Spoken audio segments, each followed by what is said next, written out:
Welcome to Ernest academy. Ernest അക്കാഡമിയുടെ ഒരു free webinar സെഷനിലേക്ക് എല്ലാവർക്കും സ്വാഗതം.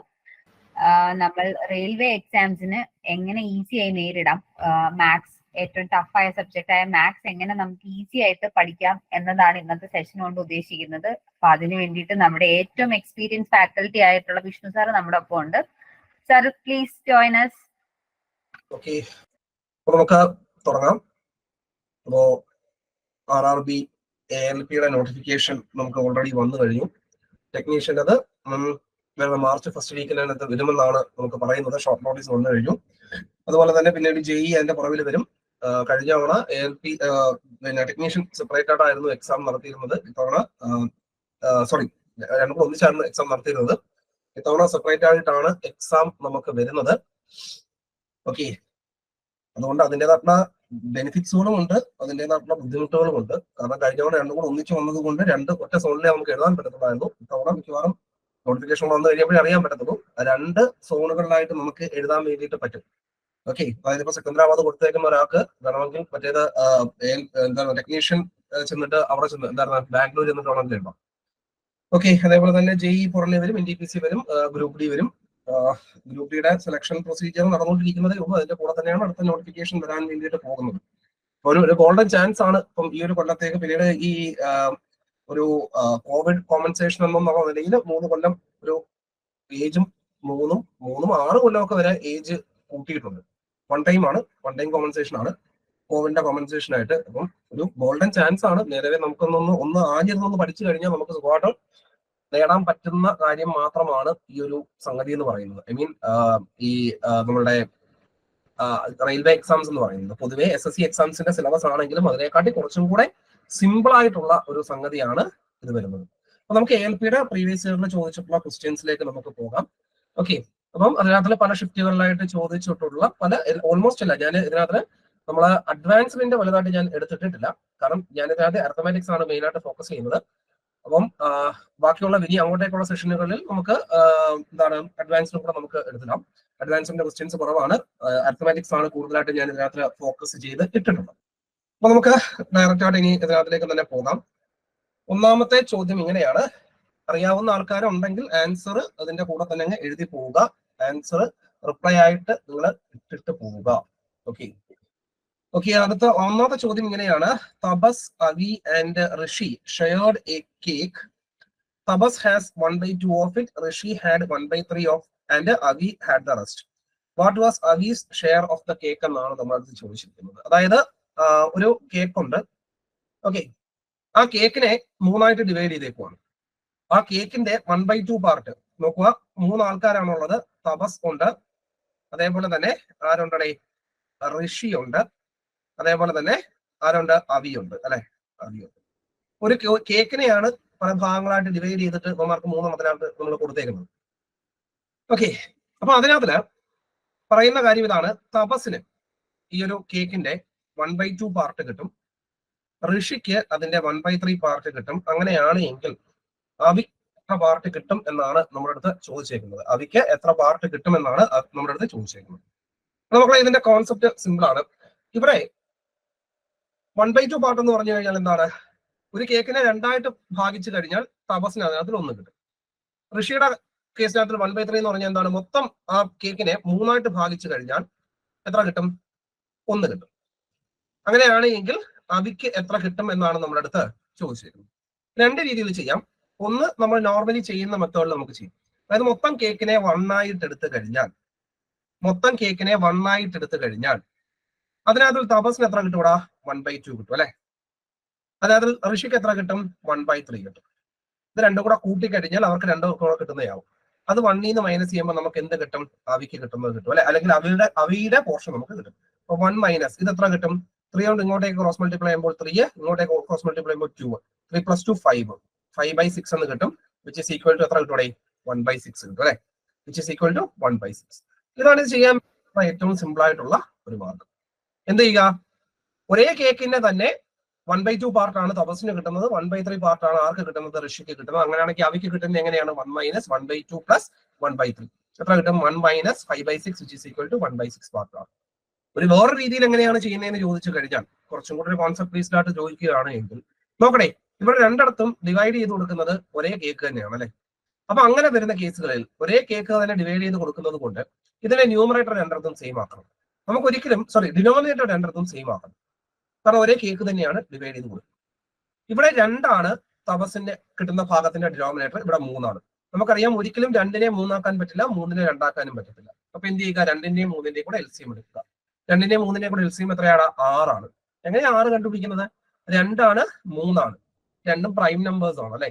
പ്രൈം നമ്പേഴ്സ് ആണ് എങ്കിൽ രണ്ടും കൂടെ മൾട്ടിപ്ലൈ ചെയ്യുമ്പോൾ കിട്ടുന്നതാണ് അതിന്റെ എൽസിയം എന്ന് പറയുന്നത്. അപ്പം എൽസിഎമ്മിലോട്ട് കൺവേർട്ട് ചെയ്യാൻ ഇവിടെ × 3, അപ്പം മുകളിലും × 3, ഇവിടെ × 2, ഇവിടെ × 2. അപ്പൊ തപസ്സിന് എത്ര കിട്ടും? 3/6 പാർട്ട് കിട്ടും. ഋഷിക്ക് എത്ര കിട്ടും? 2/6 പാർട്ട്. അപ്പം അവിക്ക് ബാക്കി എത്ര ആടാ? മൊത്തം 6ൽ 2 ഭാഗം തപസ്സിന് കിട്ടി, 6ൽ 3 ഭാഗം തപസ്സിന് കിട്ടി, 6ൽ 2 ഭാഗം ആർക്ക് കിട്ടി? ഋഷിക്ക് കിട്ടി. അങ്ങനെയാണ് എങ്കിൽ അവിക്ക് എത്ര ഭാഗമായിരിക്കും കിട്ടുന്നത്? മൊത്തം 6ൽ ബാക്കി 1 ഭാഗം. അപ്പൊ ആൻസർ ഏതാണ്? 1 ആണ് ശരിയായിട്ടുള്ള ഉത്തരം. കോൺസെപ്റ്റ് മനസ്സിലായോ? ഈ 2 മെത്തേഡും കോൺസെപ്റ്റ് മനസ്സിലായോ? 2 മെത്തേഡ് പല മെത്തേഡിൽ ചെയ്യാം. 2 മെത്തേഡുകൾ ഞാൻ പറഞ്ഞു തന്നു മാത്രമേ ഉള്ളൂ. നമ്മുടെ മെത്തേഡ് എടുക്കാം. ഓക്കെ, മനസ്സിലായെങ്കിൽ 1 ഒന്ന് കമന്റ് ഇട്ടേ എല്ലാവരും. ജിത്തു, എന്താണ് ഡൗട്ട്? എന്താടാ, ക്ലിയർ ആണോ? ആർക്കെങ്കിലും ഡൗട്ട് ഉണ്ടോ? മനസ്സിലായെങ്കിൽ 1 നിന്നിട്ടെ, മനസ്സിലായില്ല എങ്കിൽ 0 നിന്നിട്ടെ.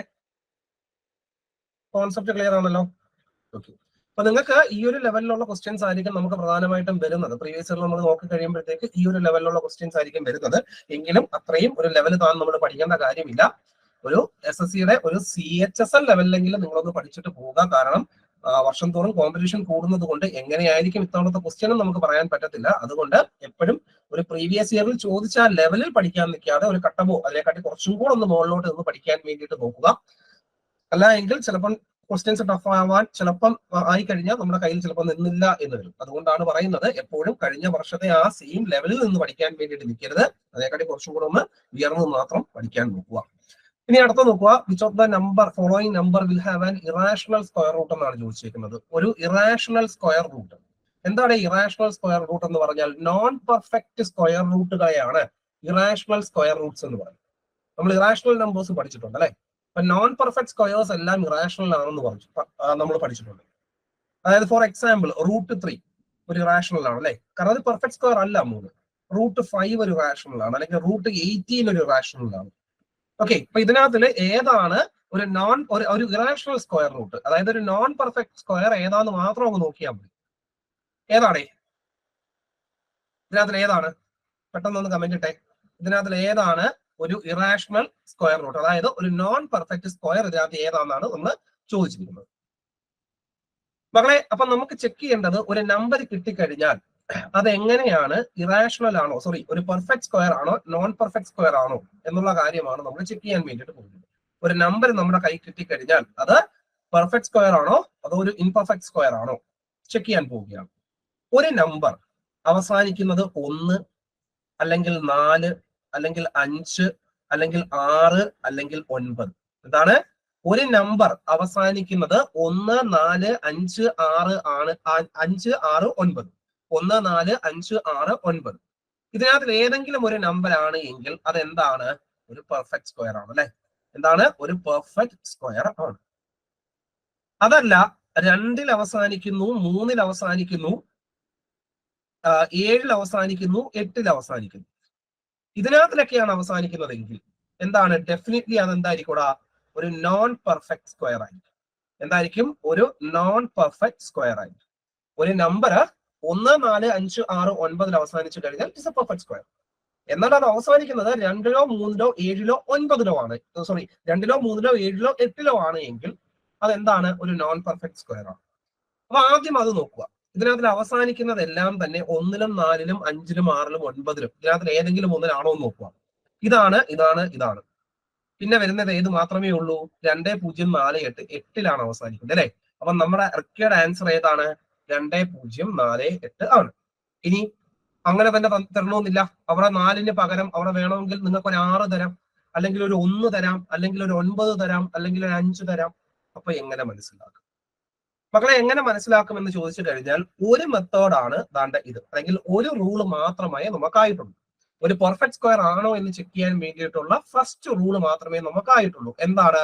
ആ പെർഫെക്റ്റ് സ്ക്വയേഴ്സിന്റെ എൻഡ് ചെയ്യുന്ന നമ്പർ 1-ലോ 4-ലോ 6-ലോ 9-ലോ ആയിരിക്കണം. അതായത് നമുക്ക് തന്നിരിക്കുന്ന ഒരു നമ്പർ അവസാനിക്കുന്നത് 1-ലോ 4-ലോ 5-ലോ 6-ലോ 9-ലോ ആണ് എങ്കിൽ it is A perfect square. നമ്മൾ പഠിച്ചു.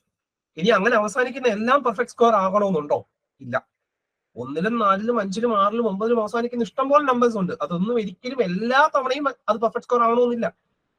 ഓക്കെ, പെർഫെക്റ്റ് സ്ക്വയർ ആകണമെങ്കിൽ ഈ നമ്പേഴ്സിൽ അവസാനിക്കണമെന്ന് മാത്രമേ നമ്മുടെ പറയുന്നു. അടുത്ത ഇത് എന്താണെന്ന് ചോദിച്ചു കഴിഞ്ഞാൽ നമ്പേഴ്സിന്റെ ഡിജിറ്റൽ റൂട്ട്. എന്താണ് നമ്പേഴ്സിന്റെ ഡിജിറ്റൽ റൂട്ട്? എന്താണ് മക്കളെ ഡിജിറ്റൽ റൂട്ട് എന്ന് പറഞ്ഞാൽ? ഡിജിറ്റൽ റൂട്ട് എന്ന് പറഞ്ഞു കഴിഞ്ഞാൽ നമ്പേഴ്സ് കൂട്ടിയെടുക്കുക. നമ്പേഴ്സ് എന്ത് ചെയ്യുക? അതായത് ഒരു നമ്പർ തന്നു കഴിഞ്ഞാൽ അതിനകത്തിലെ ഡിജിറ്റുകൾ കൂട്ടുക. ഡിജിറ്റുകൾ കൂട്ടുമ്പോൾ ഡിജിറ്റുകൾ കൂട്ടി, ഫോർ എക്സാമ്പിൾ 2+4 6, 6+8 14, 14 വീണ്ടും 1+4 5 എന്ന് കിട്ടി അല്ലെ? അതിനെയാണ് ഡിജിറ്റൽ റൂട്ട് എന്ന് പറയുന്നത്. അതായത് തന്നിരിക്കുന്ന നമ്പേഴ്സിലെ എല്ലാ ഡിജിറ്റുകളെയും നമ്മൾ കൂട്ടിയെടുക്കുന്നു, എന്നിട്ട് അതിനെ ഒരു സിംഗിൾ, അതായത് ഒറ്റ ഡിജിറ്റ് നമ്പറായിട്ട് മാറ്റുന്നു. അതിനെയാണ് നമ്മൾ എന്തെന്ന് പറയുന്നത്? ഡിജിറ്റൽ റൂട്ട് എന്ന് പറയുന്നത്. ഒരു നമ്പറിന്റെ ഡിജിറ്റൽ റൂട്ട് 1, 4, 7, 9 ഇതിനകത്തിൽ ഏതെങ്കിലും ഒന്നാകണം. എന്തിനു വേണ്ടിയിട്ട്? പെർഫെക്റ്റ് സ്ക്വയർ ആണ്. ഒരു നമ്പറിന്റെ ഡിജിറ്റൽ റൂട്ട് എന്താകണം? 1, 4, 7, 9 ആയിരിക്കണം. കമ്പൽസറി ആയിട്ട് 1, 4, 7, 9 ആയിരിക്കണം ഒരു പെർഫെക്റ്റ് സ്ക്വയറിന്റെ എന്ത്? ഡിജിറ്റൽ റൂട്ട് എന്ന് പറയുന്നത്. അത് രണ്ടാമത്തെ റൂൾ. ഒന്നാമത്തെ റൂൾ എന്താണ്? അവസാനിക്കുന്നത് 1, 4, 5, 6, 9-ലാണോ എന്ന് നോക്കുക. രണ്ടാമത് അങ്ങനെയാണ് എങ്കിൽ രണ്ടാമത് ചെക്ക് ചെയ്യേണ്ടത് അതിന്റെ ഡിജിറ്റൽ റൂട്ട് 1, 4, 7, 9 ഇതിൽ ഏതെങ്കിലും ഒന്നിലാണോ അവസാനിക്കുന്നത്. അതിനുശേഷം പിന്നീട് നോക്കേണ്ടത് 5-ലാണ് ഒരു നമ്പർ അവസാനിക്കുന്നതെങ്കിൽ എന്താണ് മക്കളെ? ഇതാണ് റൂൾ 1. ഇത് റൂൾ 1 ആണ്. ഇതെന്താണ്? റൂൾ 2 ആണ്. ഇനി അടുത്തത് റൂൾ 3 ആണ് പറയാൻ പോകുന്നത്. റൂൾ 3 പല നമ്പേഴ്സിനും പലതാണ്. 5-ലാണ് ഒരു നമ്പർ അവസാനിക്കുന്നതെങ്കിൽ തൊട്ടിപ്പുറത്ത് കിടക്കുന്ന നമ്പർ എന്തായിരിക്കണം? ഓൾവേസ് 2 ആയിരിക്കണം. 5-ലാണ് അവസാനിക്കുന്നത്. ഫോർ എക്സാമ്പിൾ 3125 പെർഫെക്റ്റ് സ്ക്വയർ ആണോ എന്ന് ചോദിച്ചു കഴിഞ്ഞാൽ പെർഫെക്റ്റ് സ്ക്വയർ ആണ്. 3125 പെർഫെക്റ്റ് സ്ക്വയർ ആണോ എന്ന് ചോദിച്ചു കഴിഞ്ഞാൽ 3225 അല്ല, 625 നോക്കാം. 625 പെർഫെക്റ്റ് സ്ക്വയർ ആണോ എന്ന് ചോദിച്ചു കഴിഞ്ഞാൽ പെർഫെക്റ്റ് സ്ക്വയർ ആണ്. കാരണം എന്താണ്? നോക്കടാ, 5-ന്റെ തൊട്ടിപ്പുറത്ത് 2-ലാണ് അവസാനിക്കുന്നത്. ഓക്കെ, 5-ന്റെ തൊട്ടിപ്പുറത്ത് എന്തിലാണ് അവസാനിക്കുന്നത്? 2-ലാണ് അവസാനിക്കുന്നത്. അല്ലെങ്കിൽ 1225 പെർഫെക്റ്റ് സ്ക്വയർ ആണ്. ഇവിടെ എന്തിലാണ് അവസാനിക്കുന്നത്? 2-ലാണ് അവസാനിക്കുന്നത് അല്ലെ? അതായത് 5-ലാണ് ഒരു നമ്പർ അവസാനിക്കുന്നതെങ്കിൽ തൊട്ടിപ്പുറത്തെ നമ്പർ എന്തായിരിക്കണം? കമ്പൽസറി ആയിട്ട് 2 ആയിരിക്കണം. 5-ന്റെ കേസാണ് പറയുന്നത്. ഇനി 6-ലാണ് ഒരു നമ്പർ അവസാനിക്കുന്നതെങ്കിൽ എന്താണ്? 6-ലാണ് ഒരു നമ്പർ അവസാനിക്കുന്നതെങ്കിൽ ഇവിടെ കിടക്കുന്ന നമ്പർ ഓൾവേസ് ഒരു ഓഡ് നമ്പർ ആയിരിക്കണം. 10th പൊസിഷനിൽ വരുന്ന നമ്പർ എന്തായിരിക്കണം? ഒരു ഓഡ് നമ്പർ ആയിരിക്കണം. If the number ends in 6, for example 36 എടുക്കുന്നു, 256 എടുക്കുന്നു. ഓക്കെ, ഇതെല്ലാം എന്തിലാണ് അവസാനിക്കുന്നത്? 6-ലാണ് അവസാനിക്കുന്നത്. അപ്പൊ തൊട്ടിപ്പുറത്ത് കിടക്കുന്ന നമ്പർ എന്തായിരിക്കണം? ഒരു ഓഡ് നമ്പർ ആയിരിക്കണം. ഇനി അവസാനിക്കുന്നത് ബാക്കിയുള്ള നമ്പർ 1 ആണ്, അല്ലെങ്കിൽ 4 ആണ്, 9, 1, 4, 9 ഇതിൽ ഏതെങ്കിലും ആണ് അവസാനിക്കുന്നതെങ്കിൽ തൊട്ടിപ്പുറത്ത് കിടക്കുന്ന നമ്പർ ഓൾവേസ് എന്തായിരിക്കണം? അവിടെ ഒരു ഈവൻ നമ്പർ ആയിരിക്കണം. ഫോർ എക്സാമ്പിൾ 81 1-ലാണ് അവസാനിക്കുന്നത്. തൊട്ടിപ്പുറത്ത് കിടക്കുന്ന നമ്പർ എന്താണ്? ഒരു ഈവൻ നമ്പർ ആണ് അല്ലെ? അല്ലെങ്കിൽ 144 4-ലാണ് അവസാനിക്കുന്നത്. തൊട്ടിപ്പുറത്ത് കിടക്കുന്ന നമ്പർ എന്താണ്? ഒരു ഈവൻ നമ്പർ ആണ്.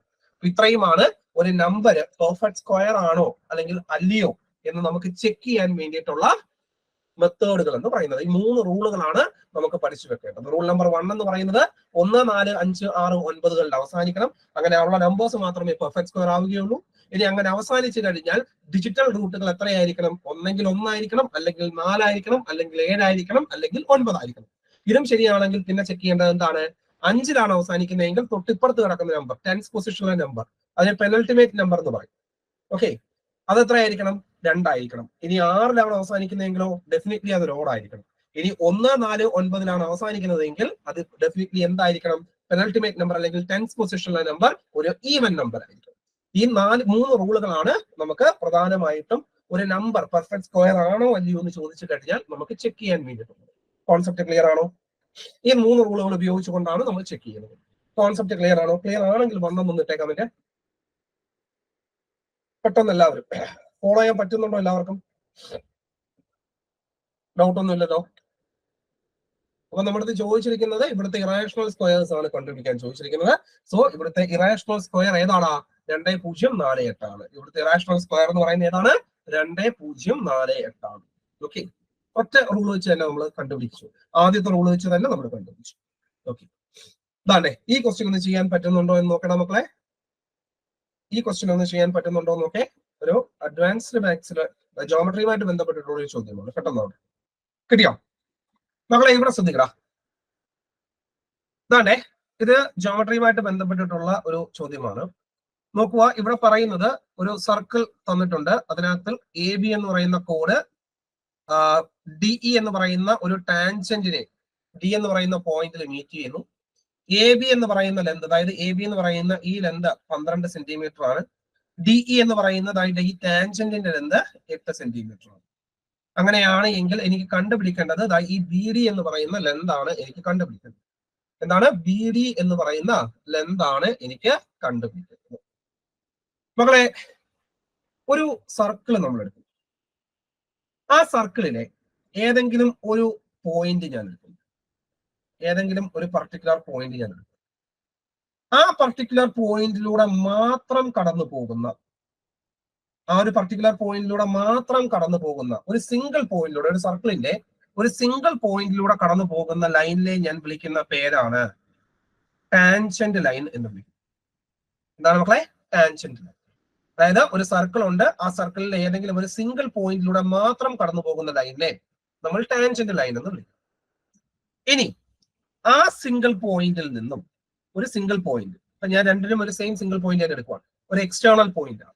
ആ പോയിന്റിൽ നിന്നും സർക്കിളിലെ ഏതെങ്കിലും 2 പോയിന്റുകളെ കണക്ട് ചെയ്തുകൊണ്ട് കടന്നു പോകുന്ന ലൈൻ, ഏതെങ്കിലും 2 പോയിന്റുകളെ കണക്ട് ചെയ്തുകൊണ്ട് പോകുന്ന ലൈൻ, അതിനെ വിളിക്കുന്ന പേരാണ് സീക്കന്റ് ലൈൻ എന്ന് വിളിക്കും. ടാൻജന്റും സീക്കന്റും നമ്മൾ ട്രൈഗണോമെട്രിയിൽ പഠിച്ചിട്ടുള്ള ടാനും സീക്കും തന്നെയാണ് ഇതുകൊണ്ട് ഉദ്ദേശിക്കുന്നത്. ടാൻജന്റും സീക്കന്റും. അപ്പൊ ടാൻജന്റ് ലൈൻ എന്ന് പറഞ്ഞു കഴിഞ്ഞാൽ എന്താണ്? ഒരു സിംഗിൾ പോയിന്റിലൂടെ മാത്രം കടന്നു പോകുന്നു. സീക്കന്റ് ലൈൻ എന്ന് പറഞ്ഞു കഴിഞ്ഞാൽ 2 പോയിന്റുകളിലൂടെ കടന്നു പോകും. അതിനെയാണ് നമ്മൾ സീക്കന്റ് ലൈൻ എന്ന് പറയുന്നത്. നോക്കുക, എ എന്ന് പറയുന്ന ഒരു പോയിന്റ് ഉണ്ട്. അതിൽ നിന്നും കടന്നു പോകുന്ന ടാൻജന്റ് ലൈനാണ് എ സി. എ സി എന്ന് പറയുന്നത് ടാൻജന്റ് ലൈനാണ്. ഇനി എ ബി എന്ന് പറയുന്ന ഒരു സീക്കന്റ് ലൈൻ ഉണ്ട്. അത് സർക്കിളിനെ കണക്ട് ചെയ്യുന്ന പോയിന്റുകൾ ഡി എന്ന് പറയുന്ന പോയിന്റിലും ബി എന്ന് പറയുന്ന പോയിന്റിലുമാണ് എന്ത് ചെയ്യുന്നത്? അതാ സർക്കിളിൽ കണക്ട് ചെയ്യുന്നത്. അങ്ങനെയാണ് എങ്കിൽ ഒരു റിസൾട്ട് ആയിട്ട് നമുക്ക് പഠിച്ചു വെക്കേണ്ട ഒരു കാര്യമുണ്ട്. അതുകൊണ്ട് ഈ ടാൻജന്റ് ലൈൻ ഉണ്ടല്ലോ, ടാൻജന്റ് ലൈൻ ഏതാണ്? എ സി ആണ് അല്ലെ? A C. അതിന്റെ സ്ക്വയർ എന്ന് പറയുന്നത്, എ സി എന്ന് പറയുന്ന ടാൻജന്റിന്റെ സ്ക്വയർ എന്ന് പറയുന്നത് ഈ സീക്കന്റിന്റെ ലെന്താണ്. സീക്കന്റ് എന്ന് പറഞ്ഞു കഴിഞ്ഞാൽ ഈ എക്സ്റ്റേണൽ പോയിന്റ് ആയിട്ടുള്ള എയിൽ നിന്നും ബി വരെയുള്ള ലെന്തിനെയാണ് നമ്മൾ അതിന്റെ സീക്കന്റിന്റെ ലെന്ത് എന്ന് പറയുന്നത്. അപ്പൊ സീക്കന്റിന്റെ ലെന്ത് എത്രയാണ്? എ ബി ഇൻറ്റു ആ സീക്കന്റ് ലൈനിന്റെ എക്സ്റ്റേണൽ പോർഷൻ ഏതാണ്? ഇവിടെ എ ഡി ആണ് അല്ലെ? അപ്പം എ ഡി. അപ്പം എ സി സ്ക്വയർ എന്ന് പറഞ്ഞു കഴിഞ്ഞാൽ നമുക്ക് എങ്ങനെ എഴുതാടാ? A B into A D എന്ന് എഴുതാം. എ സി സ്ക്വയർ എന്ന് പറഞ്ഞാൽ, എ സി എന്ന് പറഞ്ഞാൽ എന്താണ്? ടാൻജന്റ് ആണ്. എ ബി എന്ന് പറഞ്ഞാൽ എന്താണ്? സീക്കന്റ് ആണ്. എ ഡി എന്ന് പറഞ്ഞാൽ ആ സീക്കന്റിന്റെ എക്സ്റ്റേണൽ പോർഷൻ ആണ്. അപ്പൊ എ സി സ്ക്വയർ എന്ന് പറഞ്ഞു കഴിഞ്ഞാൽ നമുക്ക് എങ്ങനെ എഴുതാം മക്കളെ? A B into A D എന്ന് നമുക്ക് എഴുതാം. കോൺസെപ്റ്റ് മനസ്സിലായോ? കോൺസെപ്റ്റ് ക്ലിയർ ആണോ? ഈ ഒരു കോൺസെപ്റ്റ് ക്ലിയർ ആണോ? മാത്സിലെ ജോമെട്രിയിലെ ഇമ്പോർട്ടന്റ് ആയിട്ടുള്ള ഒരു ടോപ്പിക് ആണ്. ക്ലിയർ ആണോ? ഇപ്പൊ പറഞ്ഞ ഈ കോൺസെപ്റ്റ് ക്ലിയർ ആണോ എല്ലാവർക്കും? ആണെങ്കിൽ ജസ്റ്റ് ഒന്ന് വണ്ണം കമന്റ് ഇട്ടേടാ. എല്ലാവരും മനസ്സിലായെങ്കിൽ വണ്ണം കമന്റ് ഇട്ടെ. മനസ്സിലായില്ല എങ്കിൽ 0 കമന്റ് ഇട്ടെ. പെട്ടെന്ന് ആവട്ടെ. കാരണം ഇമ്പോർട്ടന്റ് ടോപ്പിക് ആണ്. ഇത് മനസ്സിലായില്ല എങ്കിൽ നമുക്ക് ആ ക്വസ്റ്റ്യൻ നമുക്ക് ചെയ്യാൻ പറ്റത്തില്ല. ക്ലിയർ ആണോ എല്ലാവർക്കും? ഓക്കെ. അപ്പൊ മക്കളെ, നമുക്ക് കണ്ടുപിടിക്കേണ്ടത് ഇതേ മോഡൽ തന്നെയാണ് നമുക്ക് തന്നിരിക്കുന്നത്. കണ്ടുപിടിക്കേണ്ടത് ഈ ബി ഡി എന്ന് പറയുന്ന ഈ ഒരു ലെന്താണ് അല്ലെ? എന്താണ്? ബി ഡി എന്ന് പറയുന്ന ഈ ഒരു ലെന്താണ്. നമുക്കറിയാം ഇതിനകത്തേക്ക് നമ്മൾ ഈ ഒരു പ്രോപ്പർട്ടി നമ്മൾ അപ്ലൈ ചെയ്യുമ്പോൾ ഇവിടുത്തെ ടാൻജന്റ് ഏതാണ്? ഡിഇ ആണ് അല്ലെ? ടാൻജന്റ് ഏതാണ്? ഡിഇ. അപ്പൊ DE square is equal to B D into D A ആണ് അല്ലെ? B D into D A. D A എന്ന് പറയുന്നത്, അതായത് മൊത്തം സീക്കന്റിന്റെ ലെന്ത് ഡി എ എന്ന് പറഞ്ഞു കഴിഞ്ഞാൽ നമുക്ക് എങ്ങനെ എഴുതാടാ? B D plus A B എന്ന് എഴുതാം അല്ലെ? B D plus A B. B D plus A B എന്ന് പറഞ്ഞാൽ എന്താണ്? ഡി എ ആണ്. B D plus A B എന്ന് പറഞ്ഞാൽ എന്താണ്? ഡി എ ആണ്. അപ്പൊ D E square is equal to B D into D A. D A എന്ന് പറഞ്ഞാൽ എന്താണ്? D B plus B A ആണ്. അപ്പൊ ഡി ഇ സ്ക്വയർ, അപ്പൊ ഡി ഇ എന്ന് പറഞ്ഞാൽ ഡിയുടെ സ്ക്വയർ, അപ്പം 8 square is equal to B D നമുക്ക് അറിയത്തില്ല, അവിടെ കിടക്കട്ടെ, into B D plus A B എന്ന് പറയുന്നത് നമുക്കറിയാം എത്രയാണ്? 12 സെന്റിമീറ്റർ ആണ് അല്ലെ? എത്രയാണ്? 12 സെന്റിമീറ്റർ. മക്കളെ ഇവിടെ നോക്കണം, 8 സ്ക്വയറിന്റെ value 64 which is equal to B D into B D plus 12. B D into B D plus 12. അപ്പൊ നമുക്ക് ഇത് ഇക്വേഷൻ ഒന്നും സോൾവ് ചെയ്യാൻ വേണ്ടി ഇരിക്കേണ്ട, നമുക്കത് ഈ ഓപ്ഷൻസിൽ നിന്നും ഡയറക്റ്റ് ആയിട്ട് നമുക്ക് എടുത്തേക്കാം.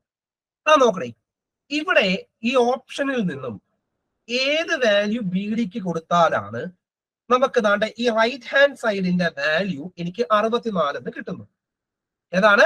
റൈറ്റ് ഹാൻഡ് സൈഡിന്റെ വാല്യൂ എനിക്ക് 64 എന്ന് കിട്ടണമെങ്കിൽ ഈ ബി ഡിക്ക് ഇതിനകത്തിൽ കിടക്കുന്ന ഏത് വാല്യൂ കൊടുക്കണമെന്ന് നോക്കുക. 5 കൊടുക്കാൻ പറ്റുമോ? ഇല്ല, കാരണം 17 ഇൻറ്റു 5 എന്ന് വരും അല്ലെ? ബി ഡിയുടെ വാല്യൂ 5 കൊടുത്തു കഴിഞ്ഞാൽ അകത്ത് 17 പുറത്ത് 5, 5 ഇൻറ്റു 17 എന്ന് വരും. അപ്പൊ അത് വരില്ല. 4 കൊടുത്തു കഴിഞ്ഞാലോ അകത്ത് 4 പ്ലസ് 12 16, പുറത്ത് 4, ഇപ്പൊ 16 ഇൻറ്റു 4 64. അപ്പൊ നമുക്ക് എന്ത് കിട്ടി? ബി ഡിയുടെ വാല്യൂ എത്ര കിട്ടിയടാ? 4 സെന്റിമീറ്റർ എന്ന് കിട്ടി. അപ്പൊ നമ്മുടെ ആൻസർ ഏതാണ്? 4 സെന്റിമീറ്റർ ആണ്. അപ്പൊ നിങ്ങൾക്ക് ഇങ്ങനെ ഒരു ക്വസ്റ്റ്യൻ വന്നു കഴിഞ്ഞാൽ നിങ്ങൾക്ക് ദാണ്ട് ഇതൊരു ക്വാഡ്രാറ്റിക് ഇക്വേഷൻ കിട്ടും. ക്വാഡ്രാറ്റിക് ഇക്വേഷൻ ഒന്നും സോൾവ് ചെയ്യാൻ വേണ്ടിയിട്ട് നിൽക്കണ്ട, നമുക്ക് ആ ഓപ്ഷനിൽ കിടക്കുന്നത് ഡയറക്റ്റ് ആയിട്ട് ഇതിനകത്തോട് അങ്ങ് എടുത്തിട്ട് കൊടുത്തു നോക്കുക, ഏത് വാല്യൂവിനാണ് സാറ്റിസ്ഫൈ ചെയ്യുന്നതെന്ന് നമുക്ക് നോക്കാം. കോൺസെപ്റ്റ് മനസ്സിലായോ? അപ്പൊ എത്ര കിട്ടും? 4 സെന്റിമീറ്റർ എന്ന് കിട്ടും. ഇതാണ് ശരിയായിട്ടുള്ള ഉത്തരം. കോൺസെപ്റ്റ് ക്ലിയർ ആണോ മക്കളെ?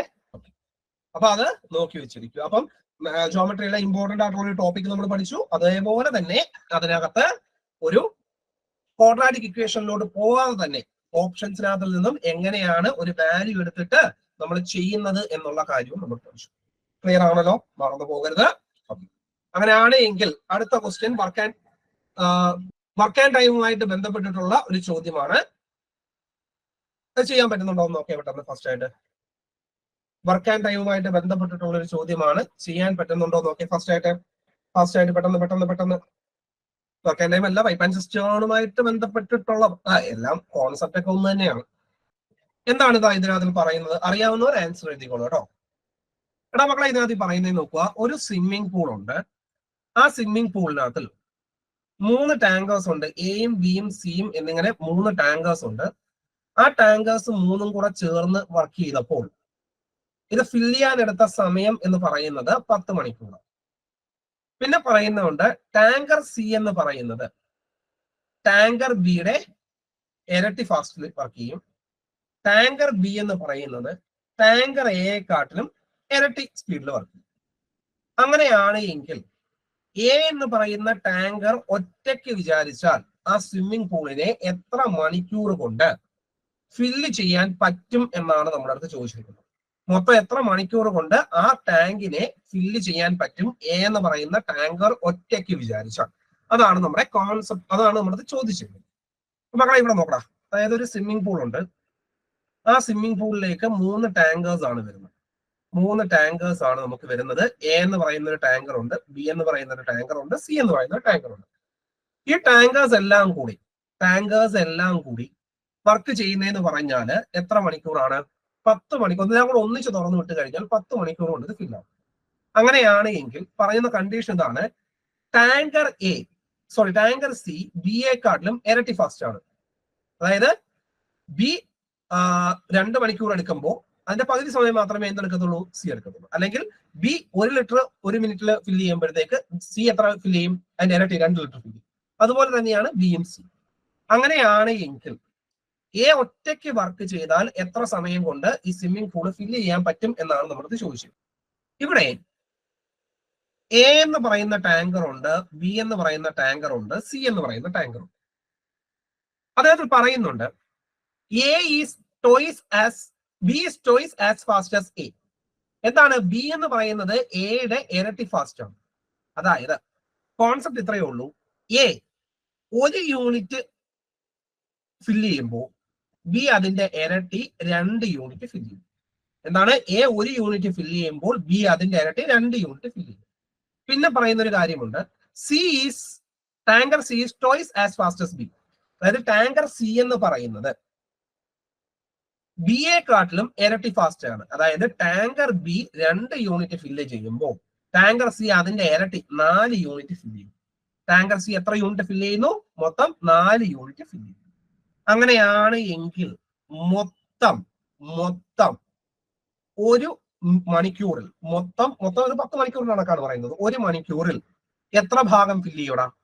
എ 1 ഭാഗം ഫില്ല് ചെയ്യുന്നു, ബി അതിന്റെ ഇരട്ടി 2 ഭാഗം ഫില്ല് ചെയ്യുന്നു, സി അതിന്റെ ഇരട്ടി 4 ഭാഗം ഫില്ല് ചെയ്യുന്നു. മൊത്തം 7 ഭാഗം ഫില്ല് ചെയ്യുന്നു. എത്ര മണിക്കൂർ കൊണ്ട്?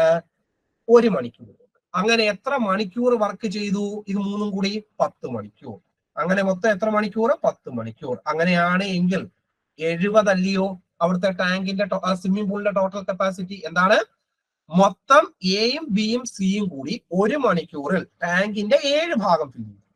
അങ്ങനെയാണെങ്കിൽ 10 മണിക്കൂറിൽ മൊത്തം ടാങ്കിന്റെ കപ്പാസിറ്റി ആയിട്ടുള്ള 70 ഭാഗം ഫില്ല് ചെയ്യും. നമ്മളിത് ചോദിച്ചിരിക്കുന്ന ചോദ്യം ഇതാണ്, ഈ എ ഒറ്റയ്ക്ക് വർക്ക് ചെയ്താൽ ഈ 70 ഭാഗം ഫില്ല് ചെയ്യാൻ എത്ര സമയം എടുക്കും? നോക്കടാ, 70 ഭാഗമാണ് അല്ലെങ്കിൽ 70 ലിറ്റർ ആണെന്ന് അസ്യൂം ചെയ്യുക മൊത്തം സ്വിമ്മിംഗ് പൂളിന്റെ കപ്പാസിറ്റി. എ എന്ന് പറയുന്ന ടാങ്കർ 1 മണിക്കൂറിൽ 1 ഭാഗമാണ് ഫില്ല് ചെയ്യുന്നത്. അപ്പം എ എന്ന് പറയുന്ന ടാങ്ക് എടുക്കുന്ന സമയം മൊത്തം 70 ലിറ്റർ. 1 മണിക്കൂറിൽ 1 ലിറ്റർ. അങ്ങനെയാണെങ്കിൽ എത്ര മണിക്കൂറാടാ? 70 മണിക്കൂർ. ഓപ്ഷൻ നമ്പർ 2 ആണ് ശരിയായിട്ടുള്ള ഉത്തരം. ഏതാടാ? ഓപ്ഷൻ നമ്പർ 2 ആണ് ശരിയായിട്ടുള്ള ഉത്തരം. കോൺസെപ്റ്റ് ക്ലിയർ ആണോ? കോൺസെപ്റ്റ് ക്ലിയർ ആണോ നമ്മളെ? പെട്ടെന്ന് ഒന്ന് കമന്റ് ഇട്ടെ. നമ്മൾ വർക്ക് ആൻഡ് ടൈമിനകത്ത് ചെയ്തിട്ടുള്ള പ്രോബ്ലം ആണ്. വർക്ക് ആൻഡ് ടൈം അതിന്റെ കണ്ടിന്യൂഷൻ ആയിട്ട് വരുന്ന ഏതാണ്?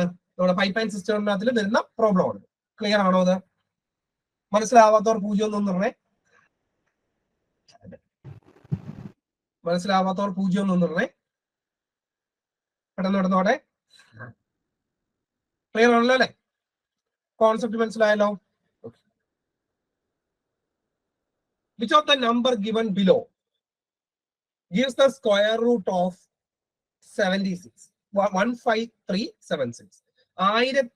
15,376ന്റെ സ്ക്വയർ റൂട്ട് കണ്ടുപിടിക്കാനാണ് പറയുന്നത്. 15,376ന്റെ സ്ക്വയർ റൂട്ട് കണ്ടുപിടിക്കാനാണ് പറഞ്ഞത്. അപ്പൊ നമ്മളിവിടെ ചെക്ക് ചെയ്യാൻ പോകുന്നത് സ്ക്വയർ റൂട്ട് എങ്ങനെ കണ്ടുപിടിക്കാം എന്നുള്ള കോൺസെപ്റ്റിനെ കുറിച്ചാണ് നമ്മളിവിടെ ചെക്ക് ചെയ്യാൻ വേണ്ടിയിട്ട് പോകുന്നത്. ആർക്കെങ്കിലും അറിയാമെങ്കിൽ ഇതിന്റെ ആൻസർ പെട്ടെന്നൊന്ന് എഴുതേ. ആർക്കെങ്കിലും അറിയാമെങ്കിൽ ഇതിന്റെ ആൻസർ പെട്ടെന്നൊന്ന് എഴുതേ ഫാസ്റ്റ് ആയിട്ട്. ആർക്കെങ്കിലും അറിയാമെങ്കിൽ ഇതിന്റെ ആൻസർ പെട്ടെന്നൊന്ന് എഴുതേ. ഏത് കിട്ടി? 124 കിട്ടി അല്ലെ? നോക്കാം നമുക്ക് എങ്ങനെയാണ് ചെക്ക് ചെയ്യുന്നത് എന്നുള്ള കാര്യമൊന്നും നോക്കാം. എടാ മക്കളെ, ഇവിടെ നോക്കുക. 15,376ന്റെ സ്ക്വയർ റൂട്ട് ആണ് കണ്ടുപിടിക്കേണ്ടത്. അപ്പൊ ഒരെണ്ണത്തിന്റെ സ്ക്വയർ റൂട്ട് കണ്ടുപിടിക്കാൻ വേണ്ടിയിട്ട് പറഞ്ഞാൽ നമ്മൾ എപ്പോഴും മനസ്സിലാക്കി വെക്കേണ്ട ഒരു കാര്യം, 1ന്റെ സ്ക്വയർ 1 ആണ്, 2ന്റെ സ്ക്വയർ 4 ആണ്, 3യുടെ സ്ക്വയർ 9 ആണ്, 4ന്റെ സ്ക്വയർ 16, അതായത് 6ൽ അവസാനിക്കുന്നു, 5ന്റെ സ്ക്വയർ 25, 5ൽ അവസാനിക്കുന്നു. 1ന്റെ സ്ക്വയർ 1ൽ അവസാനിക്കുന്നു, 2ന്റെ സ്ക്വയർ 4ൽ അവസാനിക്കുന്നു, 3ന്റെ സ്ക്വയർ 9ൽ അവസാനിക്കുന്നു, 4ന്റെ സ്ക്വയർ 6ൽ അവസാനിക്കുന്നു, 5ന്റെ സ്ക്വയർ 25ൽ അവസാനിക്കുന്നു.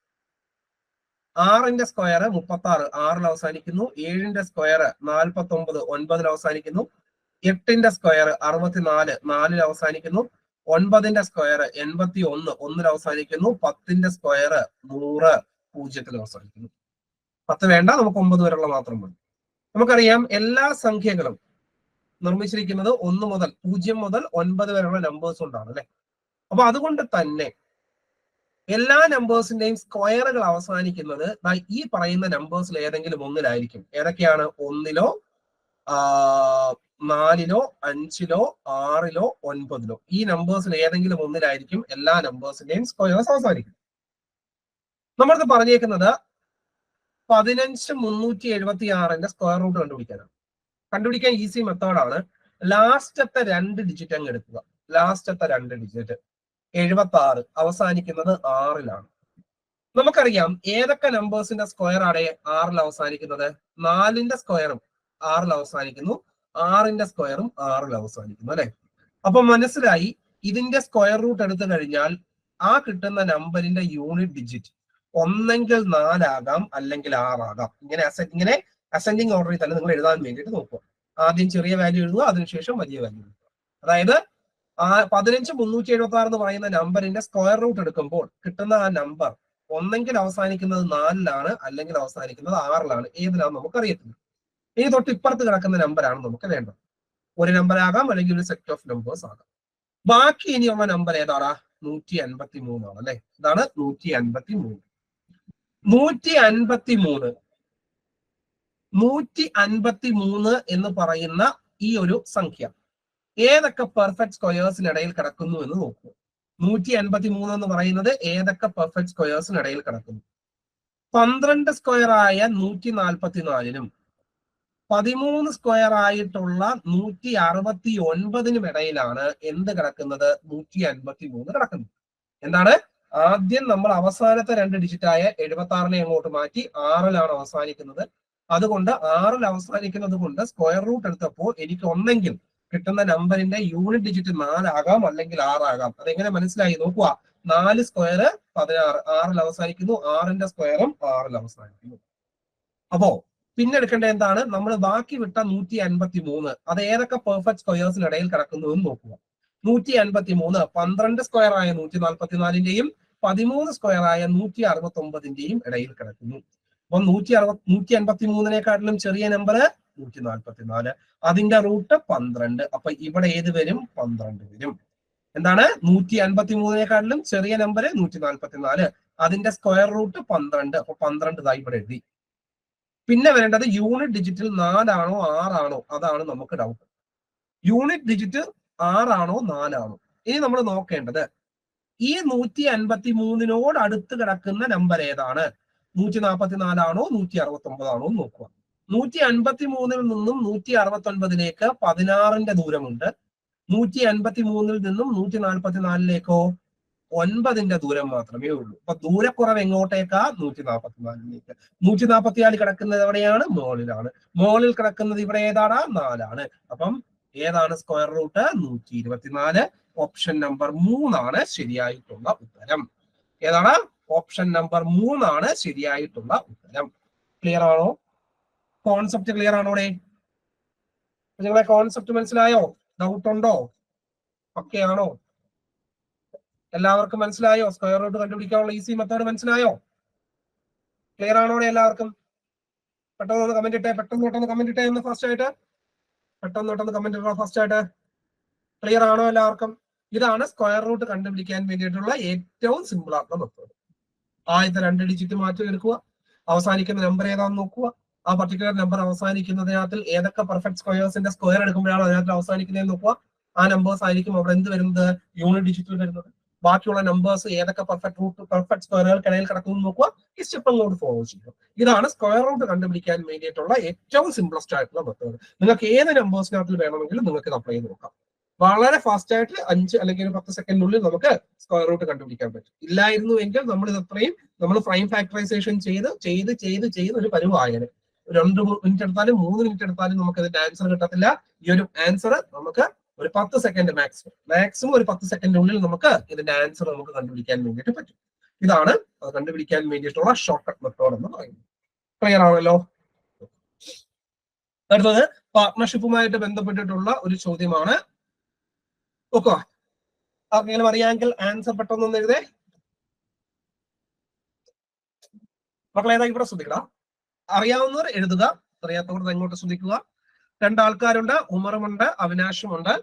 ഒരു പാർട്ട്ണർഷിപ്പ് ബിസിനസ് ആരംഭിക്കുകയാണ്. എത്രയാണ്? 10,000 രൂപയാണ് ഉമർ ഇൻവെസ്റ്റ് ചെയ്യുന്നത്. അവിനാഷോ 15,000 രൂപയാണ്. പക്ഷേ ചില ഫിനാൻഷ്യൽ എമർജൻസി പ്രശ്നങ്ങൾ കാരണം ലേറ്റർ എന്ന് പറഞ്ഞ ആരാണ്? ഇവിടെ അവിനാഷാണ് അല്ലെ. അവിനാഷ് അവന്റെ പൈസയും 8ാം മാസം ആയപ്പോഴത്തേക്ക് അവന്റെ പൈസയും അതിനകത്തിൽ നിന്നും എടുത്തുകൊണ്ട് ആ പാർട്ട്ണർഷിപ്പ് ബിസിനസ്സിൽ നിന്നും മാറി. അങ്ങനെയാണ് എങ്കിൽ ആ 12 മാസങ്ങളുടെ അവസാനം, അതായത് ഒരു വർഷത്തിന്റെ അവസാനം ഇവർക്ക് കിട്ടുന്ന പ്രോഫിറ്റ് ഏത് റേഷ്യോയിൽ ഡിവൈഡ് ചെയ്യുമെന്നാണ് നമ്മുടെ അടുത്ത് ചോദിച്ചത്. മക്കളെ, പാർട്ട്ണർഷിപ്പുമായിട്ട് ബന്ധപ്പെട്ടിട്ടുള്ള ചോദ്യമാണ്. അപ്പൊ ഒരു പാർട്ട്ണർഷിപ്പിനകത്ത് കുറഞ്ഞത് എത്ര ആൾക്കാർ വേണം? ഒരു പാർട്ട്ണർഷിപ്പിനകത്ത് കുറഞ്ഞത് എത്ര ആൾക്കാർ വേണം? പെട്ടെന്ന് കമന്റ് ഇട്ടെ.